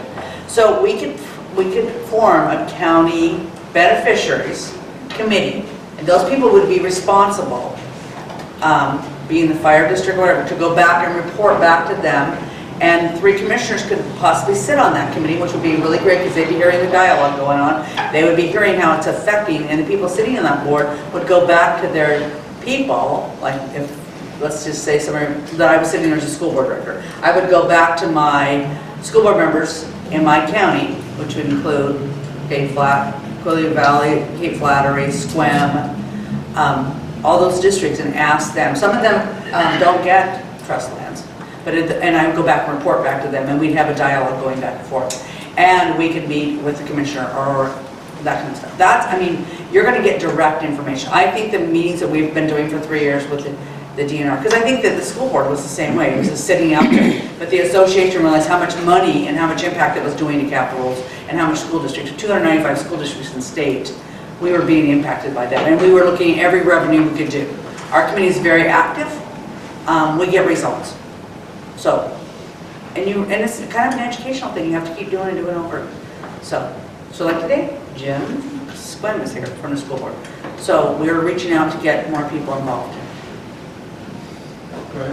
Well, I just was going to say, is what she's recommending is a deeper, flow of involvement, and I like that. And so, you know, but I think there's a real positive element in having an executive committee with the commissioner that where everybody who's the single person representative, the representative that's deeper seen, is there and seeing what's going on with the rest of the counties in the state of Washington, because it's a lot of, you know, processing there, and to see where you are and what's happening and what are the variables, and you know, it's really educational and it's really good. And so, you know, I am really an advocate, as you can already tell, of DNR maintaining a management position with a lot of input. And that's from all the counties, not just Clallam, but, you know, all of them, and some, you know, real good thinking in innovation on the part of that committee, you know, for everybody. Well, what I suggested the county forester that was not to exclude that process, considering the rest of the states and the counties. It was to have someone that has an intimate knowledge of what's out there on the ground, because the county is only responsible for their forest land. And that type of intimacy, which is something that Grace Harbor has, enables them to come up with more fine-tuned decisions on individual stand recommendations. And I think both of these suggestions are good and very complementary. I think that having somebody, and I think it would be good with DNR. I mean, I can't see how you can succeed if we don't have a very good working relationship. Putting stuff in the closet and expecting it to grow doesn't grow what you want it to grow. Not enforced. So I think that's really good. And I want it, and I would like to see, particularly because we have this really unique situation with the OESF, is looking at some really creative options there. And it's basically R&D for the state. And it's kind of laid fallow for a long time. Why aren't we doing some exciting things there? Coleman, you were next. Yeah, just a question, this option 2, the county forester, that would be a one-person position with maybe a small staff. How do you envision that? I envision that being one person and working with the DNR, and if staff is needed for something, you would hire a contractor. But it's not like you're going to cast this in stone. It's going to be that way forever. As you get a better understanding of the problem, you will also understand the needs. So it's not cast in stone by any stretch of the imagination. It's a concept that would need a lot of fine-tuning. Bob? Commissioner Peach is on a committee with the DNR. What's the function of that committee, and can he help us? He's on the Board of Natural Resources. They have policy oversight for the department. So the HCP, the board had to adopt that. The policy for sustainable forest, the board has to adopt that. The sustainable harvest calculation that we're going to do, this time around, the board adopts that. So he has a big role to play in policy decisions. Right, that's the land ownership aspect of the state lands. We're talking about, now we're talking about creating another position? Well, he's the county commissioner. Well, just a second, let's go with the turn. Ron had his hand up next. Because I'm confused. I think one thing I would also toss out there is that the familiarity, having people very familiar with the land base and what it's H class and all is really critical. For a decade, there has been an effort to do a trust land transfer that the DNR, one element of the DNR argued that this was predominantly a old growth stand. It was an old growth stand in timber and very swampy, not merchantable. We actually had people years ago from DNR walk us out to the stand, and it wasn't that. There was a section that was, but not the, I want to say it's like 250 or 300 acres. I can play those that. And we knew, we could look at every map. There were reference points we could check models against because we knew the land base. We also knew what was on there. And when they came up with a value, we're like, that's a value for a clear cut stand that we proposed to put us there. And we could press and say, wait a sec, where's the real value? And find out there were 2 appraisals done under the Southern administration. One that was sent to the legislature and one that was buried. The buried one was a much more higher one. And that came out through a public records request. There are tools the person can use. That is of interest to the county. I do feel at times that the county's 92,500 acres, I feel the city of Forks and the Quail Valley School District and the hospital, a lot of times are trying to chase ghosts. In that we will get an excuse why something cannot be done. We try to chase and explain that, get experts, and we have a lot of experts in timber management in Clallam County. If those of you who don't believe that, you're mistaken. And they're public, private, they're across the board, retired DNR. There's a lot of folks we go to in my government, and when we're dealing with these issues, probably about 15 people. And we'll be told, no, that's not true, that's not true, that's not true. And fortunately, I will say under this administration, in the last 4 to 5 years, there has been an ability to say, we don't think that's a valid argument, Kyle. Here's one. Boom, boom, boom, boom. We come back a month later and go, you're right about that, but here's really what they're trying to get at. Okay, now we can work that issue and look at it. In part of the chasing ghosts, though, is understanding the land base. We're a lot closer to an understanding than we've ever had. I do think one of the issues that might be worth talking about in this, if not reconveyance, and the county's going to be more involved, is the county and the DNR need to find maybe a way to fund a third-party accounting of the 92,500 acres. What's where, what's the age class, what's actually deferred as a true deferral, what's kind of deferred on the books that's maybe sort of deferred, what's just difficult to deal with because they don't want to deal with the 2 landowners. That is at the beginning of the road, that anytime they try to do a permit, they can never get these people to return phone calls for 2-3 years. That's not deferred land, so you'll never get the damn sale done. You know, I mean, I think there's some of those issues that are lingering out here that if you're going to have the county be more engaged, you need a body, an individual, and an individual with some staying power, or an entity within the county with some staying power. When that individual leaves, the next individual looks at their reports and can understand what they should be doing.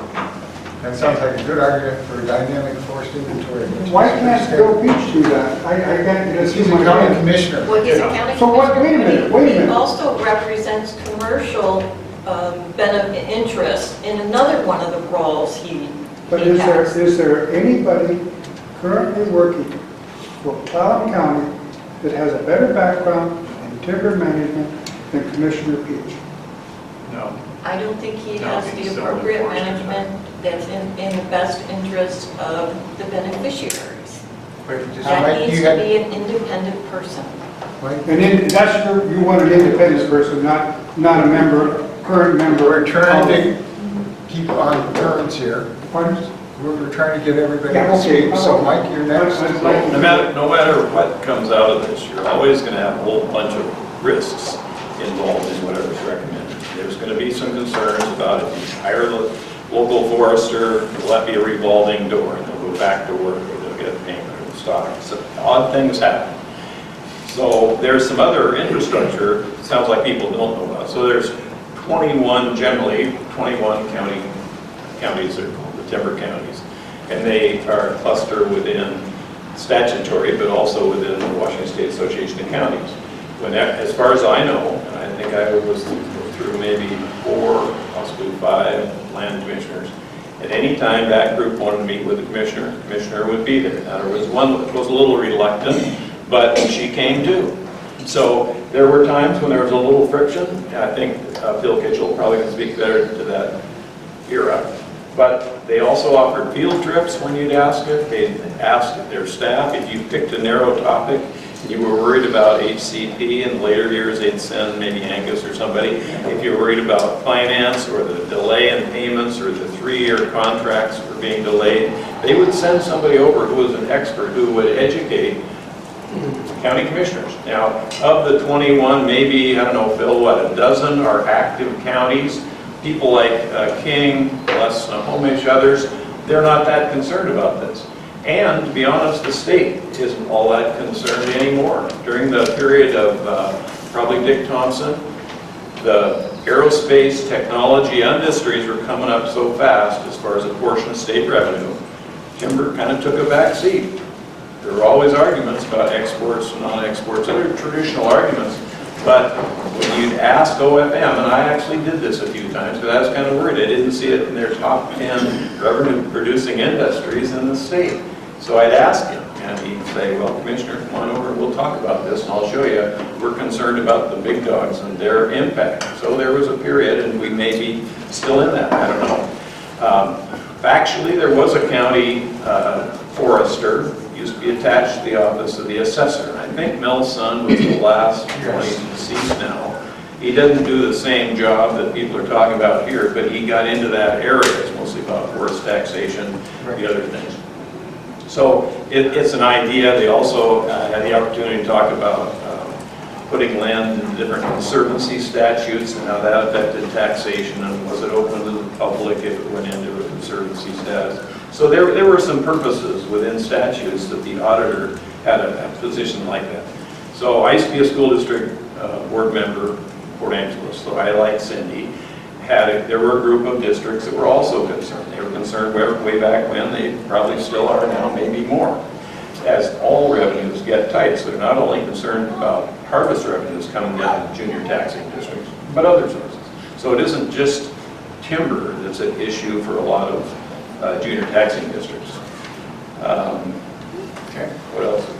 Well, anyway, the bottom line as far as the current discussion is, at any time in the past when we, 21 counties or the 10 or 12 active ones, wanted to meet with the commissioner, wanted to meet with specific staff, or go out and have field trips, the department did that. I think it's important to keep in mind that we're charged according to Resolution 70 that we're working with the timber lands and that the other issues with the taxing districts are important, but they're not part of our discussion. Right, but that's a bigger issue, and I raised this twice. This issue is much bigger than what's in the resolution. That resolution was crafted by a specific commissioner and a couple of people. It went through a process that I've reiterated before was not a really open process. And at the end of the day, what passed the Board of Commissioners? This narrow mandate. The whole issue of when it's a bad market and private shuts off some of its harvest, they also, through Chamber of Commerce and businesses, ask public timber to put up more timber. So you can keep, quote, infrastructure, logging trucks, mills, fuel sales, all kinds of things. We're not even discussing that whole political part of the picture. And it's a big reality. It's been in this county forever. I'm not all that old, but I remember, I knew Bert Cole a little bit. And I remember when he was overcutting in the Clearwater. So, and a lot of friends made a lot of money. Their grandsons can't get jobs. It was not sustainable logging. Now there's a problem with that because it was old growth forest, they had to do something quickly. But it wasn't done in a way to aim for a long-term sustainable yield plan. So a lot of that history, you know, we don't even touch on it. The whole process of how we got to this point with this very narrow mandate is part of the record. So, you know, I'm sympathetic with most of the things we're talking about today, but also some of the things being talked about as far as other options, like the carbon market. I don't know how I'd come down at the end of the day, but there'll be a vote on that come fall, which is 7:32, to start the discussion, and some environmental people are not favor. Well, be aware that most of the environmental committee is actually opposed to it. Yeah. But those are bigger questions that in the long-term management and jobs in Clallam County, in our economy, those things are very important. To shove this into reconveyance only, then it would look bad. Now we're saying, well, we really just want to manage better with DNR. That was part of the mandate. If you read this. It is, right. And you had another? No, you know, I know too much. Phil said that before the meeting started. I know too much. There was a race in the United States, in the Olympic National Forest, there was a race to get to the park boundaries. Mayer Brothers, Womer Brothers, get the roads in so you can't. And it was, this has been going on since I was a kid. Them against us. The problem with that is I happen to know that there are too many young people in this town falling through the And we can sit here and talk to, I happen to agree with Mr. Doran. We've taken a very narrow approach, but I still do not understand why we need to create another committee. Why can't we use the people we already have? He's elected by the voters of Clallam County. He's a graduate forester. Because, I'll answer that question, because he has a full-time job as a county commissioner. And to do what we're suggesting as a county forester would be a full-time job. Thank you. Then you don't have to say anything else. I understand that, Joe. Do we at this point need to go back to the commissioners, and I think Toby, you said it, in asking what problem we're trying to solve with this committee? No, I've kind of gone silent. I think that what I hear, That's what you said anyway. well, no, what I'm hearing is, I'm going to be pretty blunt here. Without Mr. Fleck pushing hard for reconveyance, our interest lowers. When did I put reconveyance? Push without. When did I push for reconveyance? I didn't say you did. Well, so that Mr. Fleck pushed for reconveyance. I just said. I'm pretty sure I said not that. You and the other people at the table who are from the timber industry and the beneficiaries aren't going to be pushing reconveyance hard. Our interest is more in process and involvement, and like what I was talking about, trying to get our role is lower, right? It's just obvious. So I don't see us spending time going back to the commissioner. We can just say what we want to say. Right. Tom? In the interest of, We're not done. Wait a minute, it's his turn. But I started, you called on me before Toby took over. Yeah, I was answering your question. But I didn't ask you a question. What I did was take something you said earlier. It says, what problem are we trying to solve here? And one of the ones we talked about early on, despite what that piece of paper says, in the looking at the alternatives to reconveyance, is we talked about jobs. So when we look at the alternative perspective on these lands, possibly working with DNR, do we get to go beyond the simple question of reconveyance and look at a bigger picture? It's a second. Yeah, you can look at other alternatives. That's what's in this document.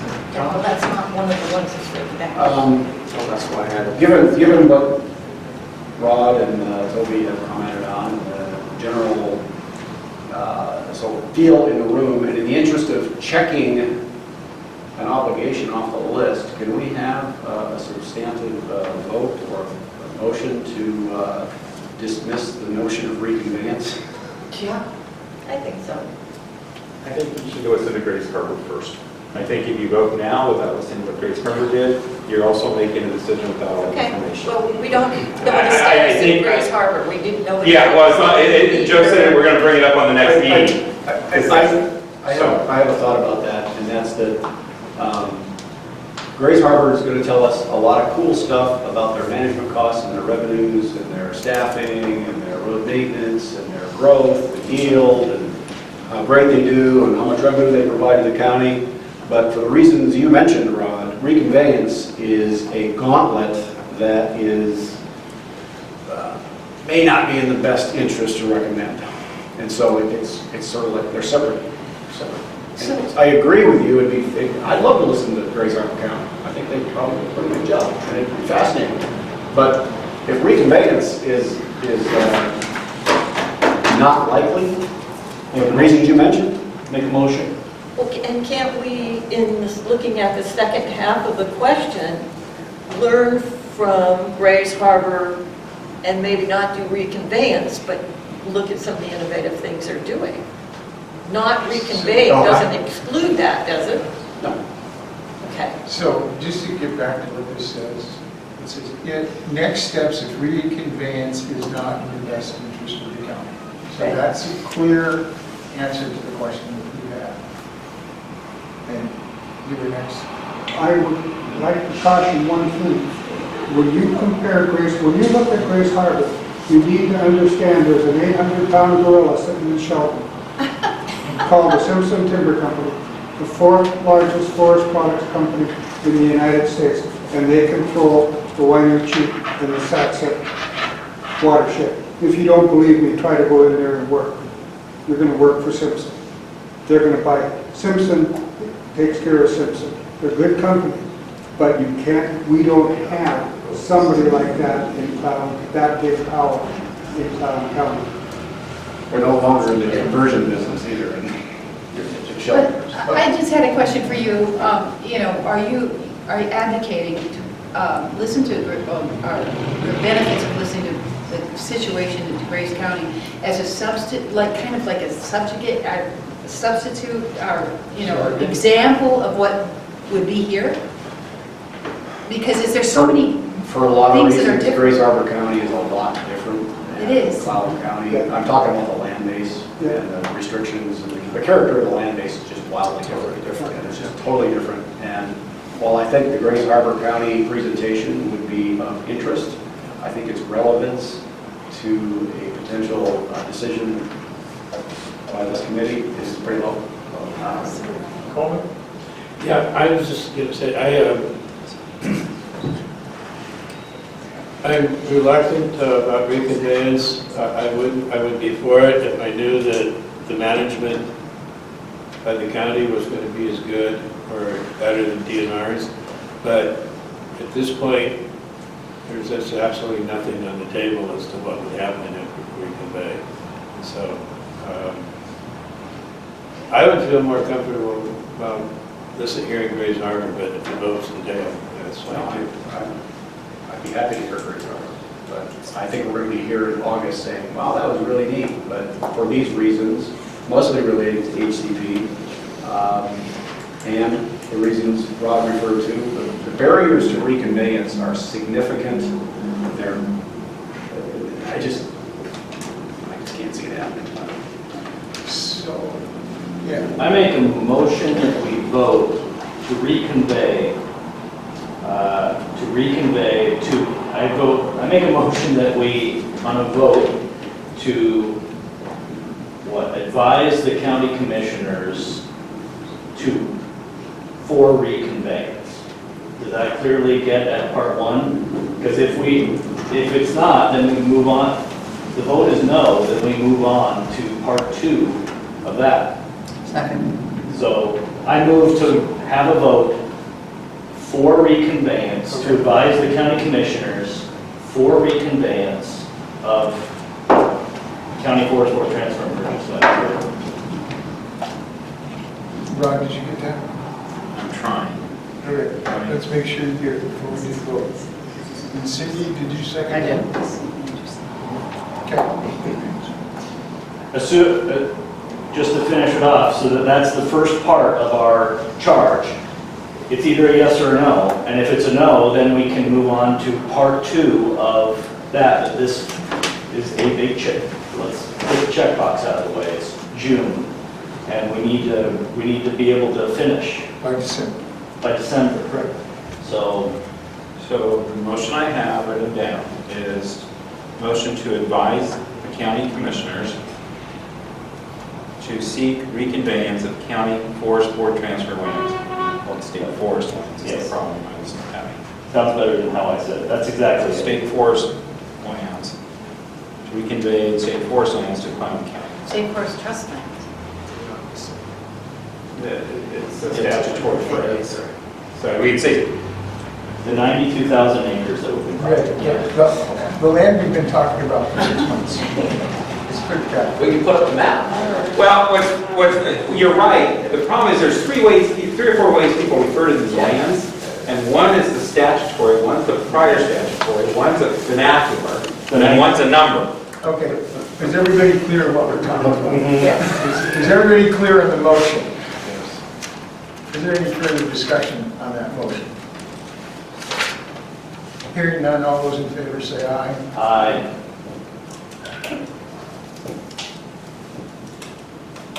I'm not allowed to vote, so we have one aye. All those opposed? Nay. Looks like the nays carry. You have the... Mark for the record, I'm abstaining. It's appropriate for me to vote on that question. I think there were other... Might want to be the fourth. I think there were other absences, or did everybody else vote? Anybody No, Kyle abstains, and I can't vote as chair, so... Mr. Chair. Yes. I'd like to observe, I'd like to reiterate, even though I said I personally am viewing the issue as less stressful from my organization's perspective, that I really want, I want there to be a collaborative effort to come up with some recommendations to the county that help both the beneficiaries and the ecological condition of the peninsula. I don't think that they're mutually inconsistent.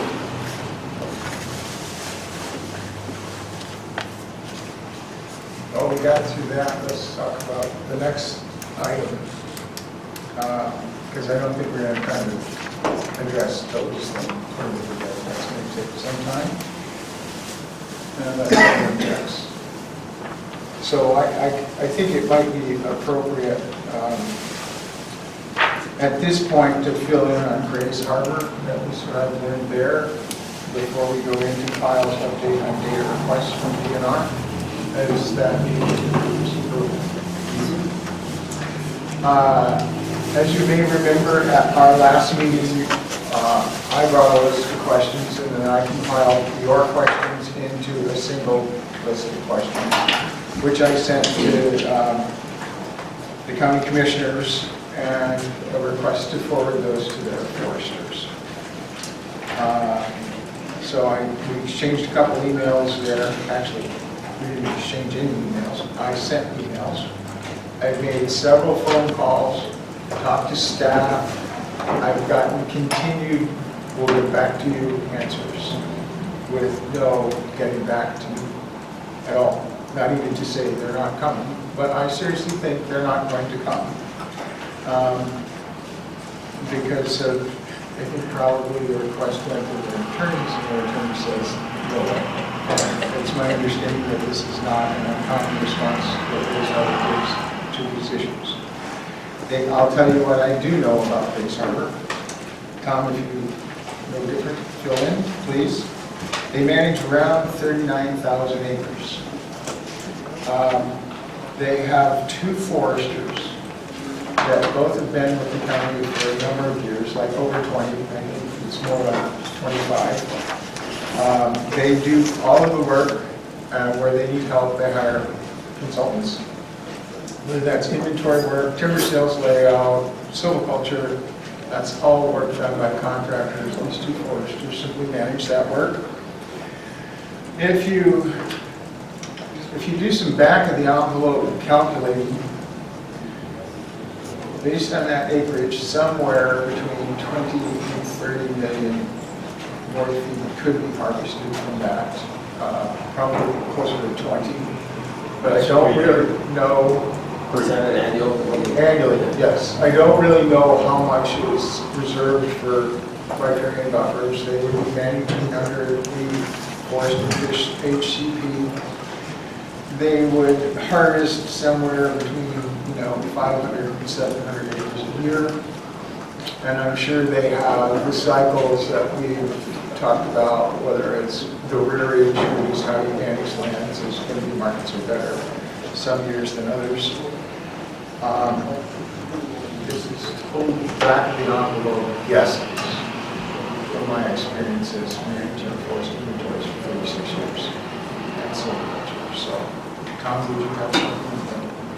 So that would probably translate into $6 to $7 million a year on 40,000 acres. Assuming $300 a thousand is stumpage.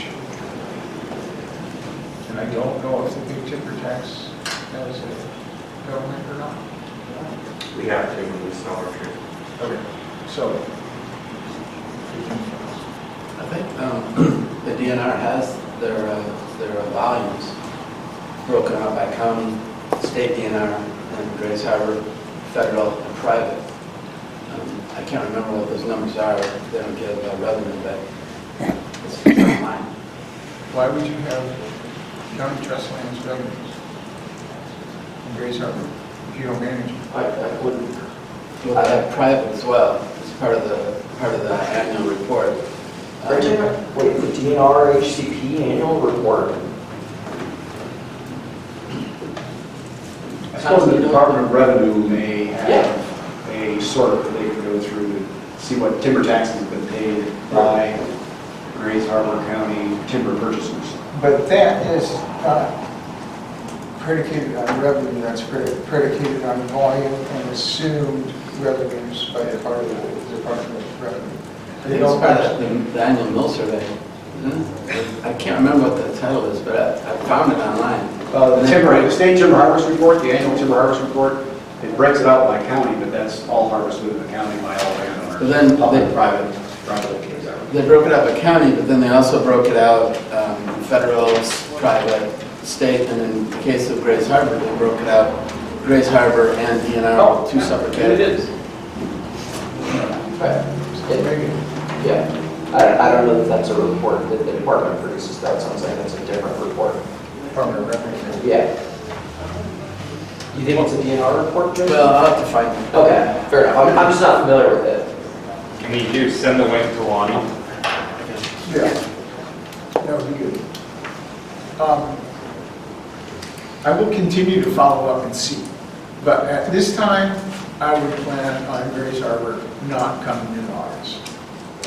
I will follow up and with another email. What if we ask Bill Beach? I'm following up on Bill Beach's lead in the first place, so I will do that too. So he's been copy of some of these emails. So, with that knowledge, can we at least think about bringing in some real heavy hitters that know a lot about these other alternatives for, management emphasis areas?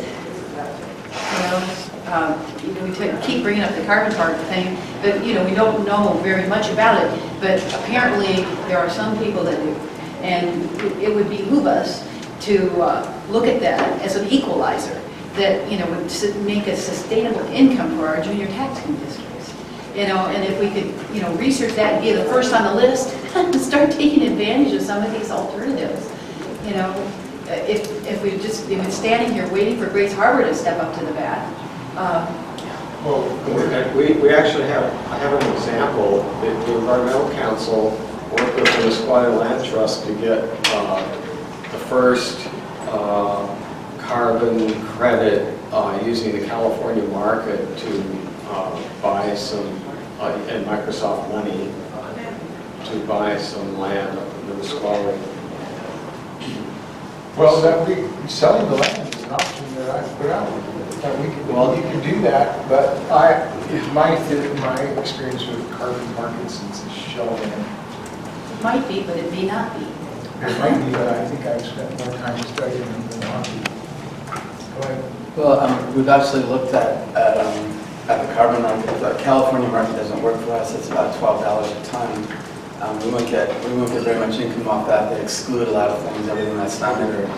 But there is an option that's available under the Paris Accords. We've agreed to set aside, the United States has agreed to set aside some of our forests as carbon parks. If we looked at the amount of carbon dioxide that's sequestered by the 92,000 acres that we're looking at here, we would get, if using the White House's $36 a ton, we get $26 million a year in carbon income off these lands. That's enough to double all the money that's going to the junior tasking districts and the schools, and have enough money left over to offset the loss of timber jobs associated with those 92,000 acres.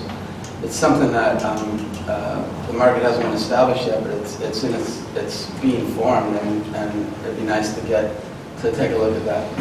The key word is not established yet. Go ahead. So I don't agree that it's a shell game, but on the other hand, I hope we would look at some details. For instance, if there are lands that are saturated with riparian buffers, if there's a lot of steep slope, some of those maybe would be right for the carbon market. If there's some flat, workable, decent soil land, maybe those stay in a working forest. I hope we could look at segregating some of that. And again, I think if the board would agree, look at the larger logging economy in the county. Just, again, I mentioned, I think twice or the third time, so we'll do it quickly, but I think there's room, and I said this as a county commissioner, people, that for the private timberlands to discuss sharing some of the bad market. And they do that somewhat, but over the years, I heard a lot of people, saying, well, we're going to slow down, we want to keep the mills going, trucks going at some level. So I just think it's a good point of discussion, however you get it or not, but of private timberlands sharing a little bit of the pain in that market. Well, I can tell you that they do, because their infrastructure is important. They may not share it to the degree that the rest of the public might like, but they do, that is done. And it would be, I think, good to make that public knowledge that there is some sharing of the pain. Like what I think where everybody feels here is that, the diversification of our economy is important. And that it's a big part of our forest resource. So there's recreation, there's health, there's forest health, there's human health, there's, carbon storage, there's all these things. And, that we could take advantage of. But if we walk into this with a closed mind saying this is not real, or this is a shell game, then we're never going to win. We're going to lose. And I think that there's always going to be a need to harvest timber for forest health and for products. But that is just one thing. We got to diversify our economy or we're going to die. And so that's where I think that we need to listen to some people who can come in and talk about some of these things just for our edification. We don't have to buy into it, but it's good to hear it. It sounds like two good arguments for a really good forest inventory. Yes? No, I agree that if you can get paid for the carbon sequestration of lands that are being set aside to account for stream buffers, that's great. Show us the model, show us the feasibility study that enables both private and public sector timber companies to sell carbon on the open market to get paid for things that are of environmental benefit. I'm all for that. I do not have a closed mind for that. I think that's a great solution to a couple of problems. Is there a speaker or something? Yeah, that's what I'm saying. Do you want me to try and arrange to have Paula Swedin, she's on the Forest Practices Board. She's been a consultant with the Environmental Council setting up the deal for the carbon credit purchase in the Squally. Okay, so in the interest of time, can we table that to the next meeting and have Kyle go over his update on the data requests? I know he's provided us with information, notifications there. One more thing, I think you're right, Josie, is the 2014 timber harvest report for Grace Harbor County shows $23,848,000 under the other public category in Grace Harbor County. Tom, was that volume or dollar? That was volume. Volume. Kyle? So there's two pieces of data here. The first is a table, Trust Land Transfer Projects in Clallam County, 1989 to 2016. It's the first page after the slideshow that I walked through today. Everyone tracking? So as was pointed out when Rob was asking questions about this a little bit ago, the Trust Land Transfer Program is something that's been on the books since 1989 that the department uses state legislative capital bond appropriation to transfer out of trust status common school land.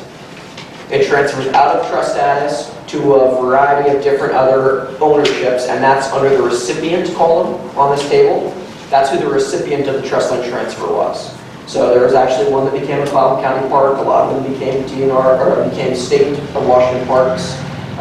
Some of them become DNR natural areas, which is another portfolio of land that we manage. It's about 150,000 acres that are conservation areas. They're not trust lands, they don't have a revenue generating purpose. They have a conservation recreation purpose.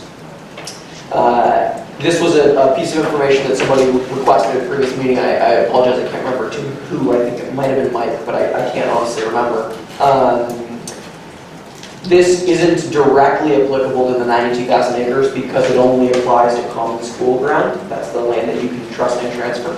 But I can't remember the conversation that led to somebody requesting this, but the notion was something about just sort of what department lands have gone through this program over time. So this allows you to see about 4,000 acres have been transferred through this program over the last 28 years.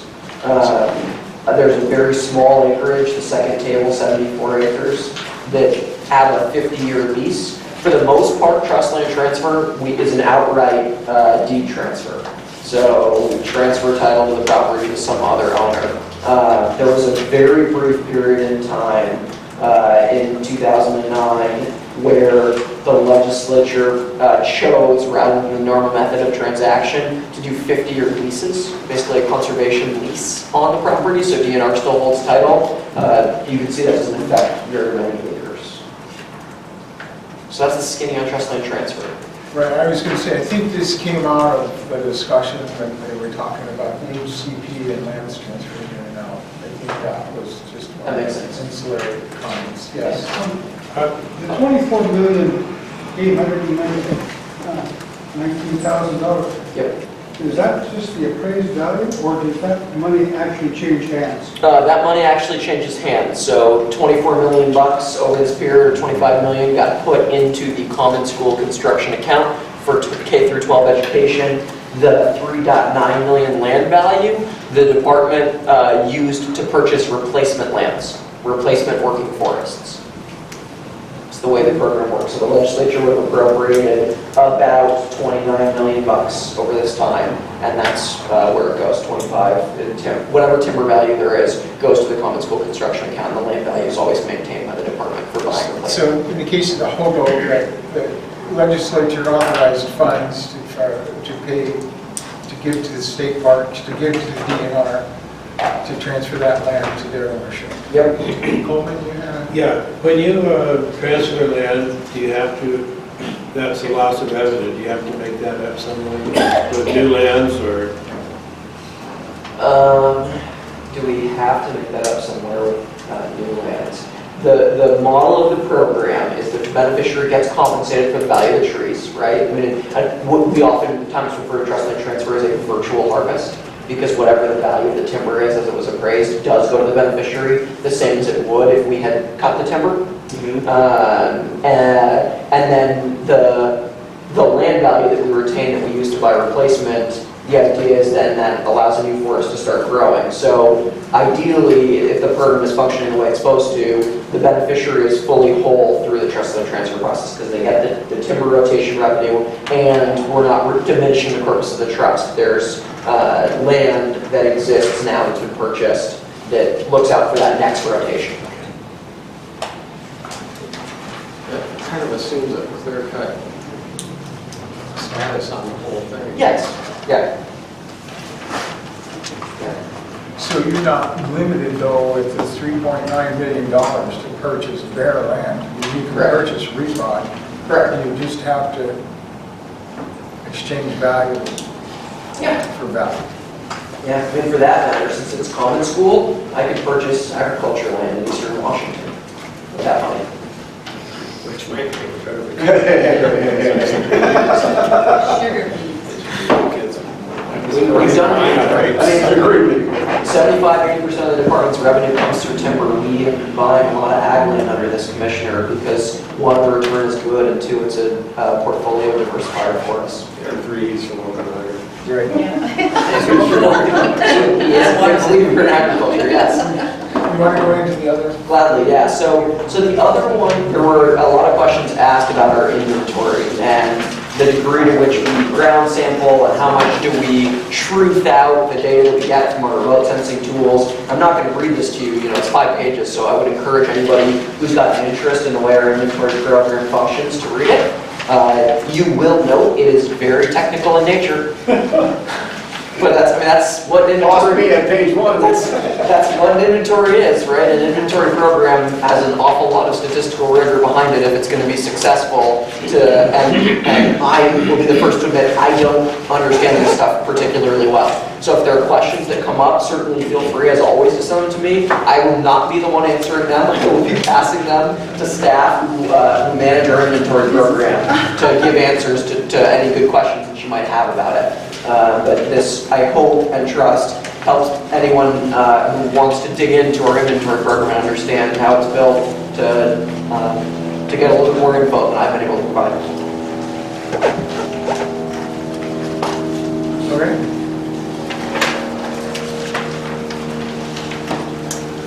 All right, we'll move on to the next thing then, if there's no questions about that. And that is next meeting date and items. And I believe at our last meeting, we decided we were going to have a July meeting on the 8th. I don't recall that. There was a discussion about a special meeting date. It was in the meeting minutes that went out to There was a request to change There was a the date. request. And we said that it would require a special It meeting. would require a special And we meeting. didn't have time to do that. No, I don't think we said that. I'd have to go back and look. Yeah, I don't think a decision was made to change the date. I think there was a discussion point about changing the date. And then there was a lot of discussion about Grace Harbor. I'm sorry, I didn't find it. Because you looked at me and I counted the days on my calendar and there was not. Who was it that couldn't be here for that day? And weren't you suggesting that we moved it to the 8th, but then there was comment about the holiday and that we should move it later, a week later? No, we can't move it later either. From my perspective, we can't. I thought we... Yeah, there was really no discussion, because then it was talked about, well, and then all of a sudden there was like, well, when does the Grace Harbor person come? And then, and yeah, I mean, there wasn't really, there was a discussion, but there's really no motion. I kind of went back and was trying to look for one, and I couldn't find it. There wasn't. Page 10, it's page 10. Yeah, but there was no motion, I would just say. So, I mean, especially when you need to give notice, a few days prior. I think the county has a notice requirement a week prior, so we just have to give notice next Thursday that they're having a meeting on the 8th. Next Thursday? No, 2 Thursdays. No, sorry. Well, I plan my calendar based on the schedule. So I'm just saying, I'm just trying to remember what happened. There was not a motion, so yeah, Pretty much. the question is, what's the date? I pretty much relied on the calendar also for months out. Well, we've changed dates before to accommodate people's schedules, so it's not just one minute. That was me. Yeah. Sorry. Leave this back. You have the gravitas for that.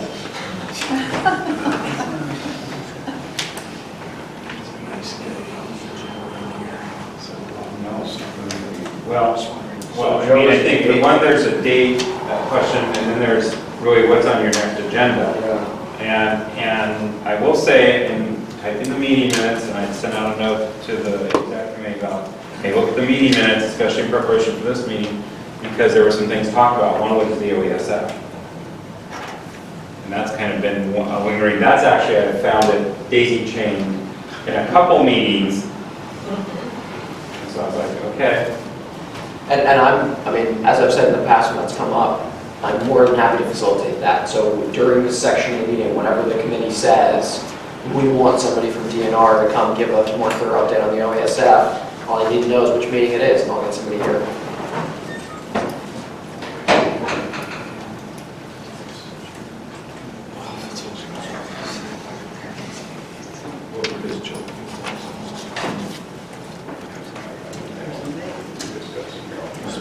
So, Mr. Chair, do we need to take a vote about when this meeting is going to take place? Well, I just what it sounds like we need to have a motion, and I can't make a motion as the chair, Well, so before you you- had something to say.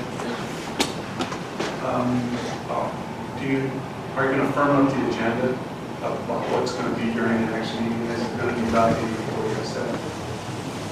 That, to me, would drive the date a little bit. Are we giving up on Grace Harbor?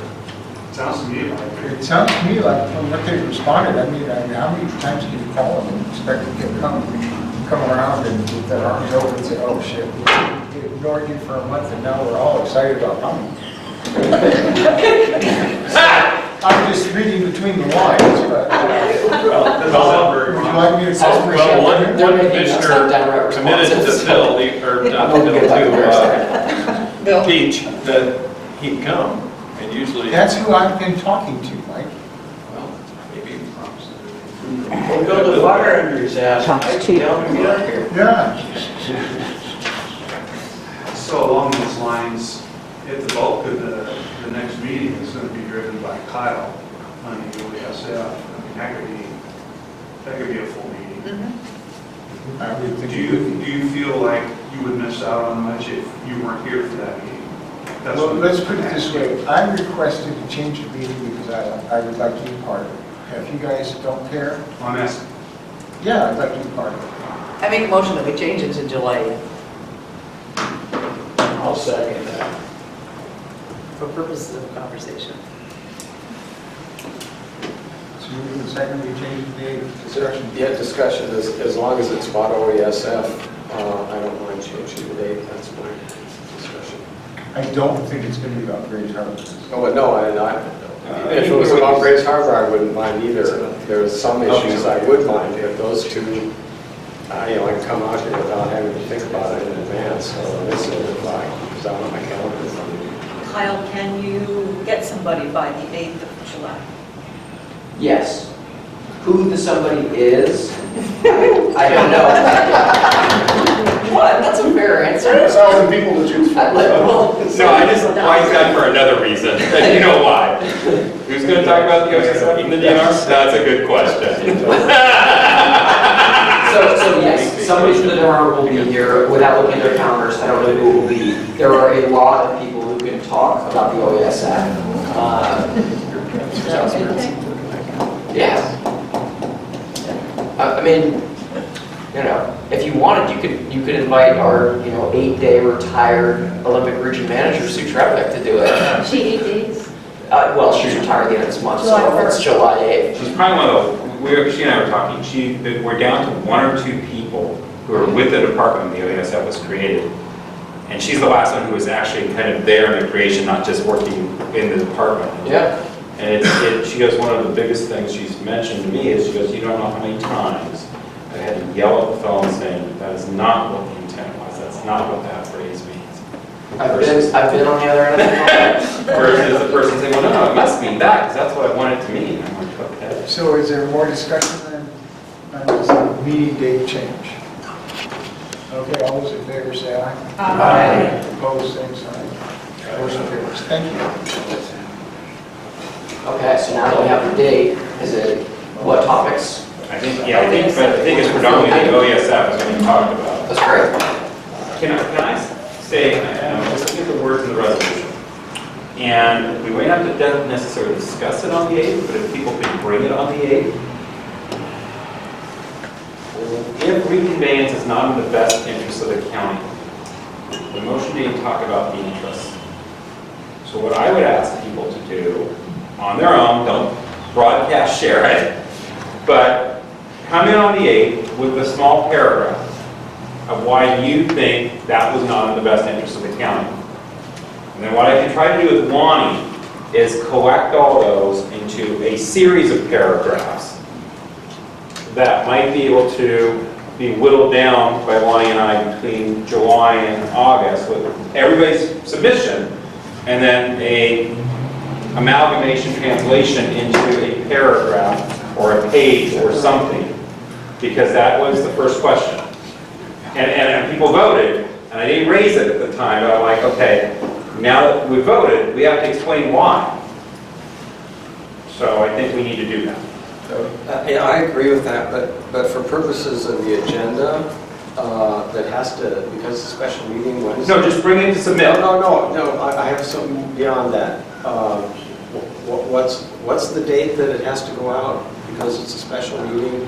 I don't know the date. So what I'm getting to is, in order not to be precluded from discussing it, I would suggest that the agenda for the special meeting also include possible discussion of issues to raise in the second part of the resolution.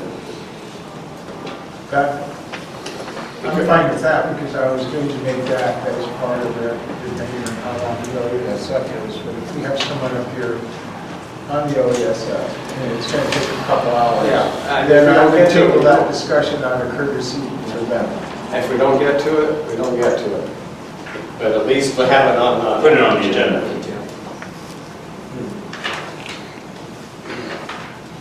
So the agenda is going to have OESF, and it's going to have alternatives. Right? Yeah. We're going to frame up some alternatives? That's what we're planning to do as a group, is frame up alternatives? Or do you want proposals for alternatives, or what?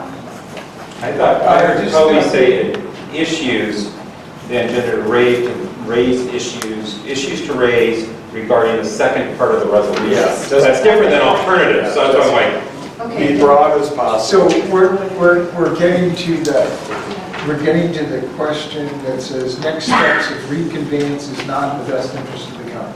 Yeah. Right? Yeah.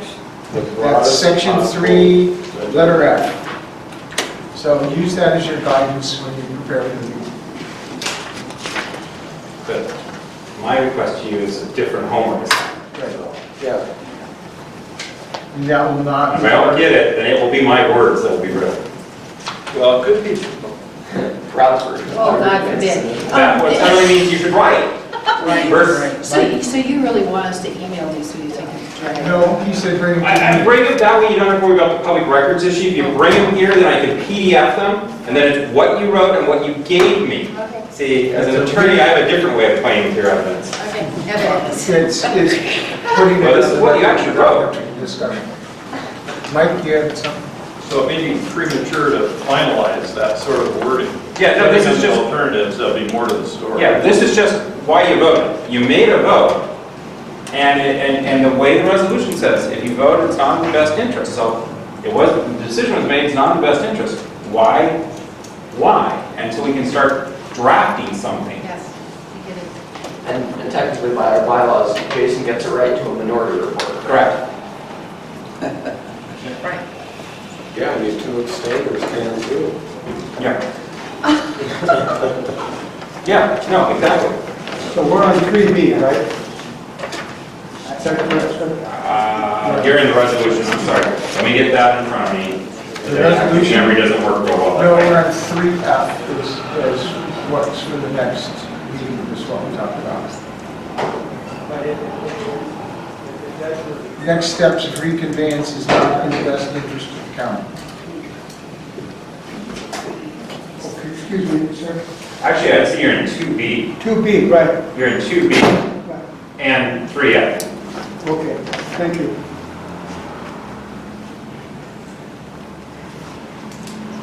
You kind of see the same thing. Yeah. One's a little forward detailed. Well, the second one is short.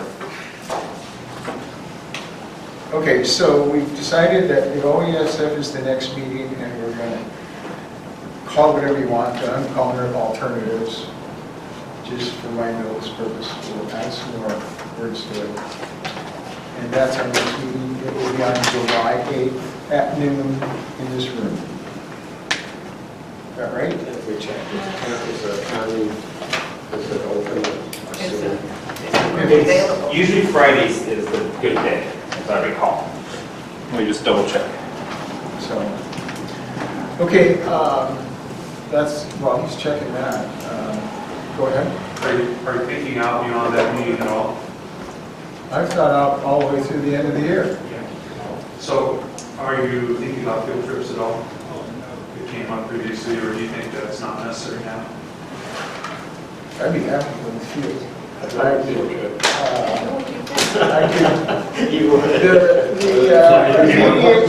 The immediate units that I'm thinking I would like to visit are, I believe they're the federal lands, the school trust lands, but I can look it up, and I have the inventory thanks to Kyle.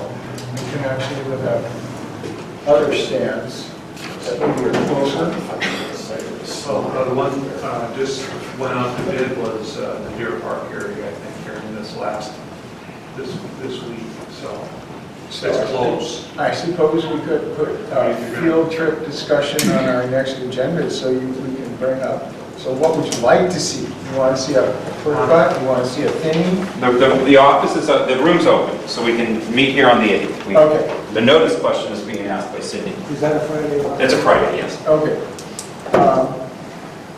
Yes, it's the pleasure of the group. If you guys want to go to the field, I'm up for it. Yeah, all I will need, and I would agree with Joe. Next meeting, let's put on the agenda. Rowdy, are you hearing this? Yeah, that's what I'm trying. So for next meeting, let's get on the agenda discussion of locations and intentions for a field tour. Yeah, for possible field tour. Because yeah, I mean, like with the OASF, I can certainly make staff available, and we can do a field tour that you just get a clear definition. I think more than location, location is somewhere nearby here, as near as we can make it happen. But if you give me descriptions of what do you want to see, what are you hoping to get out of it, the less prescriptive you are on location, the easier it is for my staff to then use their knowledge of the landscape to find the right place. But he mentioned the location, and that's just... Because it's close. Yes. And, there's the understanding from the logger's perspective, what the costs and the complications are when they go out to the site, for thinning or those types of operations versus, clear cutting. I mean, to understand where the costs are at and how that affects the revenue stream and those kinds of things. Great. So that sounds like thinning might be... We can get to that next meeting. So we'll have that discussion at the next meeting. So the next meeting now is including the OESF alternative to reconveyance and field trip discussion. And you don't have to do them all, but at least if they're on the agenda, then we can address them. So Joe, Trish is here to give us the legal point about changing the meeting. Yes, so it will have to be noticed as a special meeting. You have to give 24-hour notice to all the people involved and the media. You have to post it, and you can only talk about whatever you have on the agenda. You can't add things to the agenda. You can't take things off of the agenda. So we will have to know a couple of days in advance of when you're going to hold your meeting, what your agenda is. Well, right now it's going to be July 8th, and I will put together agendas for you probably the first part of next week and send that in so you have that. Because we also have to post on our website. Right, and when you say you can't leave things off, I'm assuming if you mention it and it's only brief, that's the comments. Rod can fill you in, he's familiar with He's the Open shaking Public his head, Meetings yes. Act. You know, say we're just going to continue that to the next meeting. Yeah. I mean, you can do that. Okay. So, you just can't sell you, use that as a basis to go elsewhere. Just from my end, does the state of Washington have its own laws on public meetings? Oh, God. Yes. Different from other states? Yes. Okay, that's all. It's called the Open Public Meetings Act. Okay, so with that discussion, unless there's more, we'll open it up for public comment. So the first public commenter will be Carol Johnson. Makes me wish I'd made my comments before the meeting and in the first session, because you kind of blew some of the stuff that I was going to say out of the water by taking the decision about the change in the ownership of the lands. But what I will say is that this was all about at least getting some answers, and I think that we are going to, as we proceed on, get some of those answers that the people need to know and that our government officials and the junior taxing districts need to know. Because the cost of preservation is great to an area that has a lot of preservation opportunities, and that's us, I think, here on the Olympic Peninsula. The marbled murrelet conservation strategy that's currently being analyzed by the Board of Natural Resources has the different alternatives, but alternative B has the least acres set aside for the reserves for the protection of the marbled murrelet. And the DNR's commission study on the marbled murrelet says that the proposed strategies, regardless of what they are, will have very little impact on the overall survival of the marbled murrelet. That then brings into question the cost of those preservations that may not provide the benefits that were intended to begin with fall to those beneficiaries that are impacted by those preservations. And it also calls into question then whether the Board of Natural Resources is making policies that actually meet their fiduciary responsibility. So as we move forward and we discuss what form this may take in terms of the future suggestion for management, we need to consider the questions to ask and how those questions are going to answer the lack of revenue production and the preservation of those lands. It still puts us into a situation where, Josie, when you mentioned carbon, it's great to know that we could get some money from that, but the schools will be impacted by the loss of jobs and other things by loss of jobs. So that still has to be considered. Thank you. Thank you. Jim Stover, is that correct? Stop. I'm sorry? Think of OFF. Okay. Turning off the light switch. Hi, I'm Jim Stopper from Sequim School District, and I'm also on the WASDA Task Force, retired Coast Guard officer. What task force? The WASDA Trust Funds Task Force, so I sit with Calais, or send together on that. When I first got here, I meant to put my name down to speak at the first portion of it, but didn't realize that was out there. But the first question that came up about was how are schools funded with these trust funds, and how are we using that?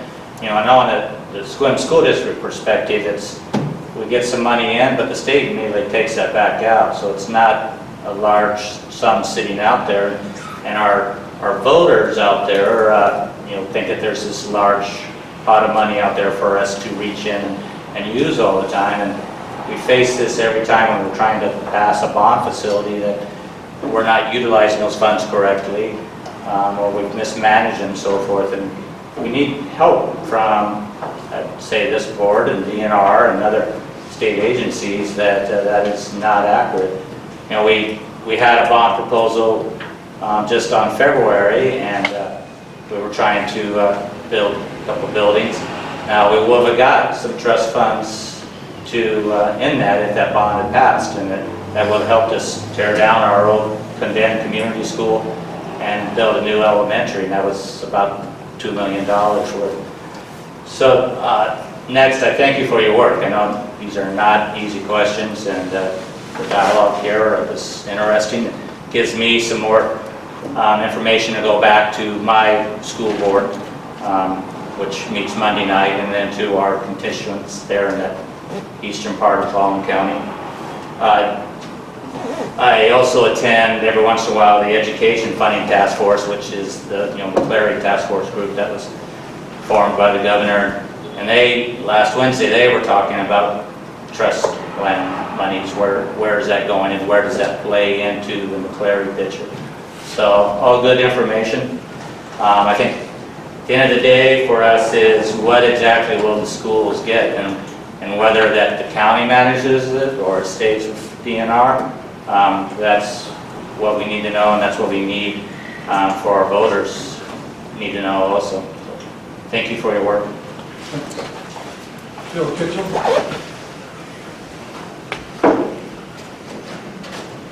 Yeah, it's always an interesting discussion. I go back a ways, as does Commissioner Doherty, in terms of my involvement with this. It was started in 1985 when I was on the school board. In the early 90s, we found then Commissioner Brian Boyles had removed 30 old-growth timber sales from bidding process in the Olympic region. Unilaterally, as near as we could tell, was to assist him in his efforts to run for the U.S. Senate. Commissioner Belcher got elected. We saw the old growth removed from our harvest opportunities, put in a size limit of 32 inches DBH, and prohibited any sales from going forward with that. Subsequently, we saw a habitat conservation plan where there was not a baseline analysis done, that old growth was excluded from that process, and we felt that was a fundamental fatal flaw.